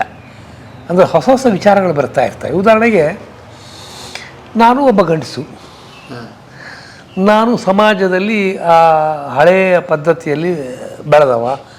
ಕಸ ಗುಡಿಸೋದಿದ್ದರೆ ಹೆಣ್ಮಕ್ಳು ಕಸ ಗುಡಿಸಬೇಕು, ಪಾತ್ರೆ ತೊಳೆಯೋದಿದ್ದರೆ ಹೆಣ್ಮಕ್ಳು ಪಾತ್ರೆ ತೊಳೆಯಬೇಕು, ಅಂಥ ಹಿನ್ನೆಲೆಯಿಂದ ಬಂದವ ನಾವೆಲ್ಲರೂ ಒಂದು. ಆಮೇಲೆ ನಾನು ಅಲ್ಲಿ ಹಳ್ಳಿಗಳಲ್ಲಿ ಅವರಿಗೆ ಎಲ್ಲ ಮಾತಾಡುವಾಗೆಲ್ಲ, ನೋಡ್ರಿ ಸಹಾಯ ಮಾಡಬೇಕು ಅಂತ ಗಂಡಸರಿಗೆಲ್ಲ ಹೇಳುವಾಗ ನಾನು ಸಹಾಯ ಮಾಡಿದ್ದೀನಿ ಅಂತ ಬಂದೇ ಬರ್ತದಲ್ಲ. ನಿಧಾನವಾಗಿ ನಾನು ಕೆಲಸ ಮಾಡಲಿಕ್ಕೆ ಪ್ರಾರಂಭ ಮಾಡಿದೆ. ಪಾತ್ರೆ ನನಗೆ ಬಂದದ್ದನ್ನು ಪಾತ್ರೆ ತೊಳೆಯೋದು ಇದನ್ನೆಲ್ಲ ನನಗೆ ಆದಾಗೆಲ್ಲ ಮಾಡ್ತೀನಿ. ಆಮೇಲೆ ಆದರೂ ವೈಚಾರಿಕವಾಗಿ ನಾವು ಇನ್ನೂ ಅದರಿಂದ ಹೊರಗೆ ಬಂದಿರುವುದಿಲ್ಲ ಅಂತ ಅನ್ನೋದನ್ನು ಗಮನಿಸ್ಕೊಂಡೆ. ಏನಂದರೆ, ಪಾತ್ರೆ ತೊಳಿತಾ ಇದ್ದರೆ ನಾನು ಸುನಂದನಿಗೆ ಸಹಾಯ ಮಾಡ್ತಿದ್ದೀನಿ ಅಂತ ಒಂದೇನೋ ಇರುತ್ತೆ. ಅದನ್ನು ಮಾಡಿಕೊಡ್ದಲ್ವಾ? ಓಕೆ, ಹಂಗೇನು ಅವ್ರು ಅಂದ್ಕೊಂಡಿದ್ರೆ ನಾನು ನನ್ನನ್ನೇ ಅಬ್ಸರ್ವ್ ಮಾಡ್ಕೊಳ್ಳೋದು, ವಿಚಾರಗಳನ್ನು ಅಬ್ಸರ್ವ್ ಮಾಡ್ಕೊಳ್ಳೋದು. ಅಲ್ಲ, ನಾನು ಯಾಕೆ ಸುನಂದನಿ, ಇದು ನಮ್ಮದೇ ಕೆಲಸ, ಇದು ನಾನು ಮಾಡ್ತಿದ್ದೀನಿ, ಇದು ಸುನಂದನ ಕೆಲಸ ಅಂತ ನನ್ನ ತಲೆಯಿಂದ ಇನ್ನೂ ಹೋಗಿಲ್ಲ ಅಂತ ಆಯ್ತಲ್ಲ ಪಾತ್ರ ತೊಳೆಯೋದು. ನಾನು ಅದನ್ನು ತೊಳೆದೆ ಅಂತಂದರೆ ಅವಳಿಗೆ ಸಹಾಯ ಮಾಡಲಿಕ್ಕೆ ತೊಳೆದೆ ಅಂತ ಅಲ್ವಾ? ಹಾಗೂ ವಿಚಾರ ಮಾಡಬಾರ್ದು, ತಪ್ಪು ಅಂತ. ಹಾಗೆ ಕೆಲವು ಸಲ ಅಂದರೆ ಹೊರಗಿನ ದೃಷ್ಟಿಯಲ್ಲಿ ತೊಂದರೆಯನ್ನು ಕೊಟ್ಟಿದ್ದೀನಿ. ಅಲ್ಲಿ ಗಟಾರ್ ಕ್ಲೀನ್ ಮಾಡಬೇಕು ಅಂತ ಹಳ್ಳಿಯಲ್ಲಿ ಹೇಳ್ತಿದ್ದೆ ನಾನು, ಇವೆಲ್ಲ ನಿಮ್ಮ ಮನೆ ಮುಂದೆ ಸ್ವಚ್ಛ ಇಟ್ಕೊಳ್ಬೇಕು. ನನಗೆ ಹೇಳುವ ಮೊದಲು ಇಲ್ಲಿಗೆ ಬಂದ ಬಾಯನ್ನು ಬಂದಿಟ್ಕೊಂಡೆ, ಯಾಕಂದ್ರೆ ನೆನಪಾಯಿತು ನನಗೆ. ನಾನು ಗಟರ್ ಕ್ಲೀನ್ ಮಾಡಿರಲಿಲ್ಲ ಅಲ್ಲಿವರೆಗೆ. ಬಂದೆ ಮನೆಗೆ, ಮರುದಿವ್ಸ ಬೆಳಗ್ಗೆ ನೋಡು ನಾವು ನಮ್ಮ ಮನೆ ಎದುರಿಗೆ ಗಟರ್ ಕ್ಲೀನ್ ಮಾಡೋಣ ಅಂತ. ಅವರಿಗೆಲ್ಲ ಏನು ಅನ್ನಿಸ್ತೋ ಗೊತ್ತಿಲ್ಲ, ಬರ್ದೇ ಫಾಲೋಡ್ ಮೀ. ಹೋಗಿದೆ, ಅವ್ರು ಏನು ಹೇಳಿದ್ರು ಅವ್ರ ಜೊತೆಗಿದ್ದೇವಲ್ಲ. ವಿಚಾರ ಯಾಕೆ ನಾನು ಆ ದಿವಸ ಬನ್ನಿ ಗಟರ್ ಕ್ಲೀನ್ ಮಾಡೋಣ ಅಂತ. ಒಂದು ಸಲ ಅಲ್ಲಿ ಮುಂದ್ಗಡೆ ಒಂದು ಖಾಲಿ ಜಾಗ ಇತ್ತು, ಅಲ್ಲಿ ಏನೇನೋ ಪ್ಲಾಸ್ಟಿಕ್ ಅದು ಇದು ಎಲ್ಲ ಬಿಸಾಡಿದ್ರು, ಗುಟ್ಕಾದ ಪ್ಯಾಕೆಟ್ ಅದು ಏನೇನೋ ಇದ್ವು. ಗುಟ್ಕಾ ಬಂದಿತ್ತು ಅವಾಗ, ಇಟ್ಟಿಟ್ಟು ದೊಡ್ಡ ಪ್ಯಾಕೆಟ್. ಮಕ್ಕಳಿಗೆಲ್ಲ ಹೇಳಿದೆ, ನೀವೆಲ್ಲ ಗುಟ್ಕಾ ಎಲ್ಲ ಆರಿಸ್ರಿ, ನಾವು ಸ್ವಲ್ಪ ಹಿರಿಯರಲ್ಲ, ನಾವು ಸ್ವಲ್ಪ ದೊಡ್ಡ ದೊಡ್ಡ ಪ್ಲಾಸ್ಟಿಕ್ ಎಲ್ಲ ಆರಿಸ್ತೀವಿ, ನೀವು ಚಿಕ್ಕ ಚಿಕ್ಕದೆಲ್ಲ ಆರಿಸ್ರಿ, ನಿಮ್ಗೆ ಒಂದು ಪ್ಯಾಕೆಟಿಗೆ ₹1 ಕೊಡ್ತೇನೆ ಅಂತ ಹೇಳಿದೆ. ಅವರೆಲ್ಲ ಅದನ್ನು ಆರಿಸೋರು. ಹೆಚ್ಚೆಚ್ಚು ಆರಿಸಿದಷ್ಟು ಅವರಿಗೆ ಹಣ ಸಿಗ್ತದಲ್ಲ. ನಮ್ಮಲ್ಲಿ ಪಾಕೆಟ್ ಮನಿ ಅಂತ ಅನ್ನೋದು ಆವಾಗಲೂ ನಮ್ಮ ಮಕ್ಕಳಿಗೂ ಕೊಟ್ಟಿರಲಿಲ್ಲ. ನಾವು ಕನ್ನಡ ಮೀಡಿಯಮಲ್ಲಿ ಓದಿಸಿದ್ದೀವಿ ಮಕ್ಕಳನ್ನು. ಅವರು ನಾನು ಹೇಳಿದ್ದನ್ನೆಲ್ಲ ಮಾಡಿದ್ದೀನಿ, ಏನು ಹೇಳಬೇಕು ನಾನು ಅವೆಲ್ಲ ನಾವು ಮಾಡಿದ್ದೀವಿ. ಸೊ ಆವಾಗ ಯಾರೋ ಒಬ್ಬರು ಹಿರಿಯರೇ ಬಂದಿದ್ರು ಅಲ್ಲಿ. ನೀವೇನು ಪ್ಲಾಸ್ಟಿಕ್ ಮಾರ್ತೀರೇನ್ರಿ ಕೇಳಿದ್ರು ನಮಗೆ. ಪ್ಲಾಸ್ಟಿಕ್ ಅಂದರೆ ಇಲ್ಲವ್ರು ಯಾರು ಮಾಡ್ತಾರೆ ನೀವು ಕೇಳಿದ್ರಲ್ಲ ಅವಾಗ. ನೀನು ಸುಮ್ಮನೆ ಯಾಕೆ ಯಾವ್ಯಾವುದೋ ಸೈಟಲ್ಲಿ ಖಾಲಿ ಸೈಟಲ್ಲಿ ಹೋಗಿ ಈಗ ಇಲ್ಲೂ ನಾನು ಆ ವ್ರತ ಕೊಯ್ಕೊಂಡಲ್ಲ, ಗಟರನ್ನು ಕ್ಲೀನ್ ಮಾಡುವ ವ್ರತ. ಇವತ್ತಿಗೂ ನಮ್ಮ ಮನೆ ಎದುರಿಗೆ ಗಟರನ್ನು ನಾನೇ ಕ್ಲೀನ್ ಮಾಡ್ತೀನಿ. ಭಾಳ ಆಗದೆ ಹೋದರೆ ಕಾರ್ಪೊರೇಷನ್ಗೆ ಏನಾದ್ರು ಮಾಡ್ತೀನಿ, ಹಾಗಾಗೋದೇ ಇಲ್ಲ. ಹಿಂದ್ಗಡೆ ಗಟರ್ ಯಾವ್ದಾದ್ರು ಬಂದು ಕ್ಲೀನ್ ಮಾಡಿಕೊಟ್ಟು ಹೋಗ್ತಾರೆ ಅವರು. ಹಾಗಾಗಿ ನಮಗೆ ಅವೆಲ್ಲ ಖುಷಿ. ಈಗ ನಾನು ಪ್ಲಾಸ್ಟಿಕ್ ಆರ್ಸಾ ಹೋಗ್ತಿರ್ತೀನಿ, ಎಲ್ಲರೂ ಇಲ್ಲಿ ಬಿದ್ದರೆ ಅವೆಲ್ಲ ಸಂತೋಷ ಪಡ್ತಾಯಿದ್ದೀನಿ. ನನಗೆ ಬೇಕಾದದ್ದನ್ನೆಲ್ಲ ತಂದಿಟ್ಕೊಂಡಿದ್ದೀನಿ, ಗ್ಲೌಸು, ಪ್ಲಾಸ್ಟಿಕ್ ಪಿಕರು, ಇವೆಲ್ಲ ಮಾಡೋದು ಅಂತಂದ್ರೆ ಆ ಥರ ರೂಢ ಆಗಿಬಿಟ್ಟಿದೆ ನಮಗೀಗ. ನಿಜ ಅನಿಸ್ತು, ಇದು ಎಲ್ರಿಗೂ ಅನ್ವಯಿಸ. ಅಂದರೆ ನೀವು ಜೊತೆಯಾಗಿ ಜೋಡಿಯಾಗಿ ಹೊರಟು ಬಿಟ್ಟರೆ ಅರ್ಧ ಕೆಲಸ ಆಗ್ಬಿಡ್ತದೆ ಅಂತ. ಅರ್ಧ ಭಾರ ಅವ್ರು ಹೊತ್ತಿರ್ತಾರೆ, ಇನ್ನರ್ಧ ಏನು ಮಾಡ್ತಾರಂತೆ ಸ್ಪಷ್ಟವಾಗಿ ಗೊತ್ತಿರುತ್ತೆ. ಅಟ್ಲೀಸ್ಟ್ ಎಲ್ಲಿಗೆ ಹೋಗಿ ಏನು ನಡೀತಾ ಇದೆ ಅಂತ. ಇವತ್ತು ನಾವು ಹೆಂಗೆ ಆಗ್ಬಿಟ್ಟಿದ್ದೀವಿ ಅಂದರೆ, ಏನು ರೀ ಎಲ್ಲಿಗೆ ಹೋಗಿದ್ರಿ ಅಂತ ಅವ್ರು ಕೇಳಿದರೆ, ಏನು ನೀನು ಕೇಳೋದು ಅದನ್ನು? 108 ಕೆಲಸ ಇರುತ್ತಪ್ಪ, ನಿಮ್ಗೆ ಯಾಕೆ ನಿಮ್ಗೆ ಹೇಳ್ಬೇಕಾ? ನಮ್ದು ಹಂಗಿಲ್ಲ. ಅವ್ರು ಏನು ಕೆಲಸ ಮಾಡ್ತಿದ್ರು ನಾನು ಜೊತೆಗೆ ಹೋಗ್ಬಿಡ್ತೇನೆ. ನಾ ಏನಾದ್ರು ಮಾಡ್ತಿದ್ರು ಅವರು ಬರ್ತಾರೆ.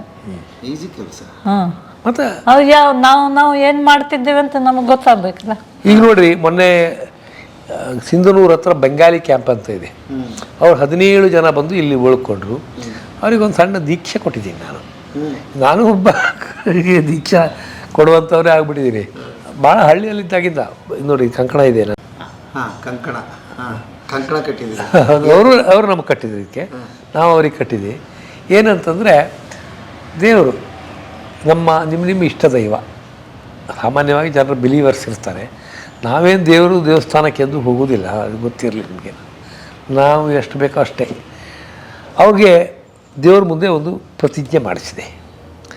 ದೇವರೇ, ನಮ್ಮ ಸಮಾಜಕ್ಕಾಗಿ ಒಂದು ಸ್ವಲ್ಪ ಸಮಯವನ್ನು ನಾವು ತೆಗೆದಿಡ್ತೇವೆ, ಕೆಲಸ ಮಾಡ್ತೇವೆ. ಇದನ್ನು ದೇವ್ರ ಪೂಜೆ, ನಿನ್ನ ಪೂಜೆ ಅಂತ ಮಾಡ್ತೇವೆ. ನಾವು ನಿಮಗೆ ಒಪ್ಪಿಸ್ತೇವೆ. ಅದರಿಂದ ಫಲ ಬರಲಿ ಬರದೇ ಹೋಗಲಿ, ಒಟ್ಟು ನಿನಗೆ ಒಪ್ಪಿಸ್ತೇವೆ ನಮ್ಮ ಕೆಲಸನ. ನೀನು ನಮ್ಮ ಕುಟುಂಬ ಎಲ್ಲ ನೋಡ್ಕೊ, ನಮ್ಮ ಮಕ್ಕಳನ್ನೆಲ್ಲ ಚೆನ್ನಾಗಿ ಮಾಡ್ಕೊ. ಇದಿಷ್ಟೇ ನಮ್ಮ ಹೇಳಿ. ಅವರಿಗೊಂದು ಕಂಕಣ ಕಟ್ಟಿದೆ.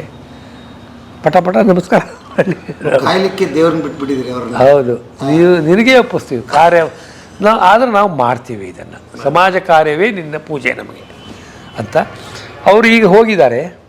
ಈಗ ನಾವು 2ನೇ ತಾರೀಕಿಗೆ ಅಲ್ಲಿ ಹೋಗ್ತಾ ಇದ್ದೀವಿ. ನಾನು ಸುನಂದ ಇಬ್ಬರು ಹೋಗ್ತಾ ಇದ್ದೀವಿ. ಎಲ್ಲಿಗೆ? ಅದು ಸರ್ವಜ್ಞಪುರ ಅಂತ, ಅದು ಊರ ಹೆಸರು. ಸಿಂಧನೂರು ಹತ್ರ. ಬೆಂಗಾಲಿಗಳು ಅವರು 1971 ಇಸ್ವಿಯಲ್ಲಿ ಯುದ್ಧ ಆಯ್ತಲ್ಲ, ಭಾರತ ಬಂಗ ವಿಮೋಚನಾ ಯುದ್ಧ ಆಯ್ತಲ್ಲ, ಆ ಸಮಯದಲ್ಲಿ ಅಲ್ಲಿಂದ ಓಡಿ ಬಂದಂಥ ಹಿಂದೂ ಸಮಾಜದ ಜನ ಅಲ್ಲಿದ್ದಾರೆ. ಅವರು ಈಗ ನೀವಿಬ್ಬರೂ ಒಟ್ಟಿಗೆ ಬರಬೇಕು ಅಂತ, ಒಬ್ಬರೇ ಬರಬೇಡಿ ಅಂತ ನನಗೆ. ನಾ ತಿಂಗಳ ಹೋಗ್ತಾ ಇದ್ದೀನಿ. ಶಿವ ಪಾರ್ವತಿಯರು ನೆನಪಾಯ್ತು. ನಾನು ಒಂದು ದಿವಸ ಜೀನ್ಸ್ ಹಾಕ್ಕೊಂಡು, ಇವಳು ಜೀನ್ಸ್ ಹಾಕ್ಕೊಂಡಿದ್ದೆ, ಇಬ್ಬರು ಜೀನ್ಸ್ ಹಾಕ್ಕೊಂಡಿದ್ವಿ ಒಂದು ದಿವಸ. ನಾವು ಒಂದ್ಸಲ ಜೀನ್ಸು ಹಾಕ್ಬಿಡ್ತೀವಿ.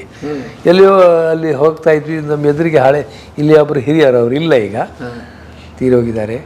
ಹಾಂ, ಶಿವಪಾರ್ವತಿಯರು ನೀವು ಹೇಳ್ತಿದ್ದಾರೆ. ಈಗ ಬಂದರೆ ಶಿವಪಾರ್ವತಿಯರು ಹೀಗೆ ಜೀನ್ಸ್ ಹಾಕ್ಕೊಂಡು ಬರ್ತಿದ್ರೇನೋ. ಅದು ಅವ್ರಿಗೆ ಯಾಕೋ ಹಾಗೆ 2-3 ಸಲ ಸಿಕ್ಕಿದಾಗ ಹಂಗೆ ಇಬ್ಬರೇ ಸಿಕ್ಕಿದಾಗ ಅವ್ರು ಹಂಗೆ ಹೇಳಿದ್ದಾರೆ, ಶಿವಪಾರ್ವತಿಯರು ಅಂತಾರೆ.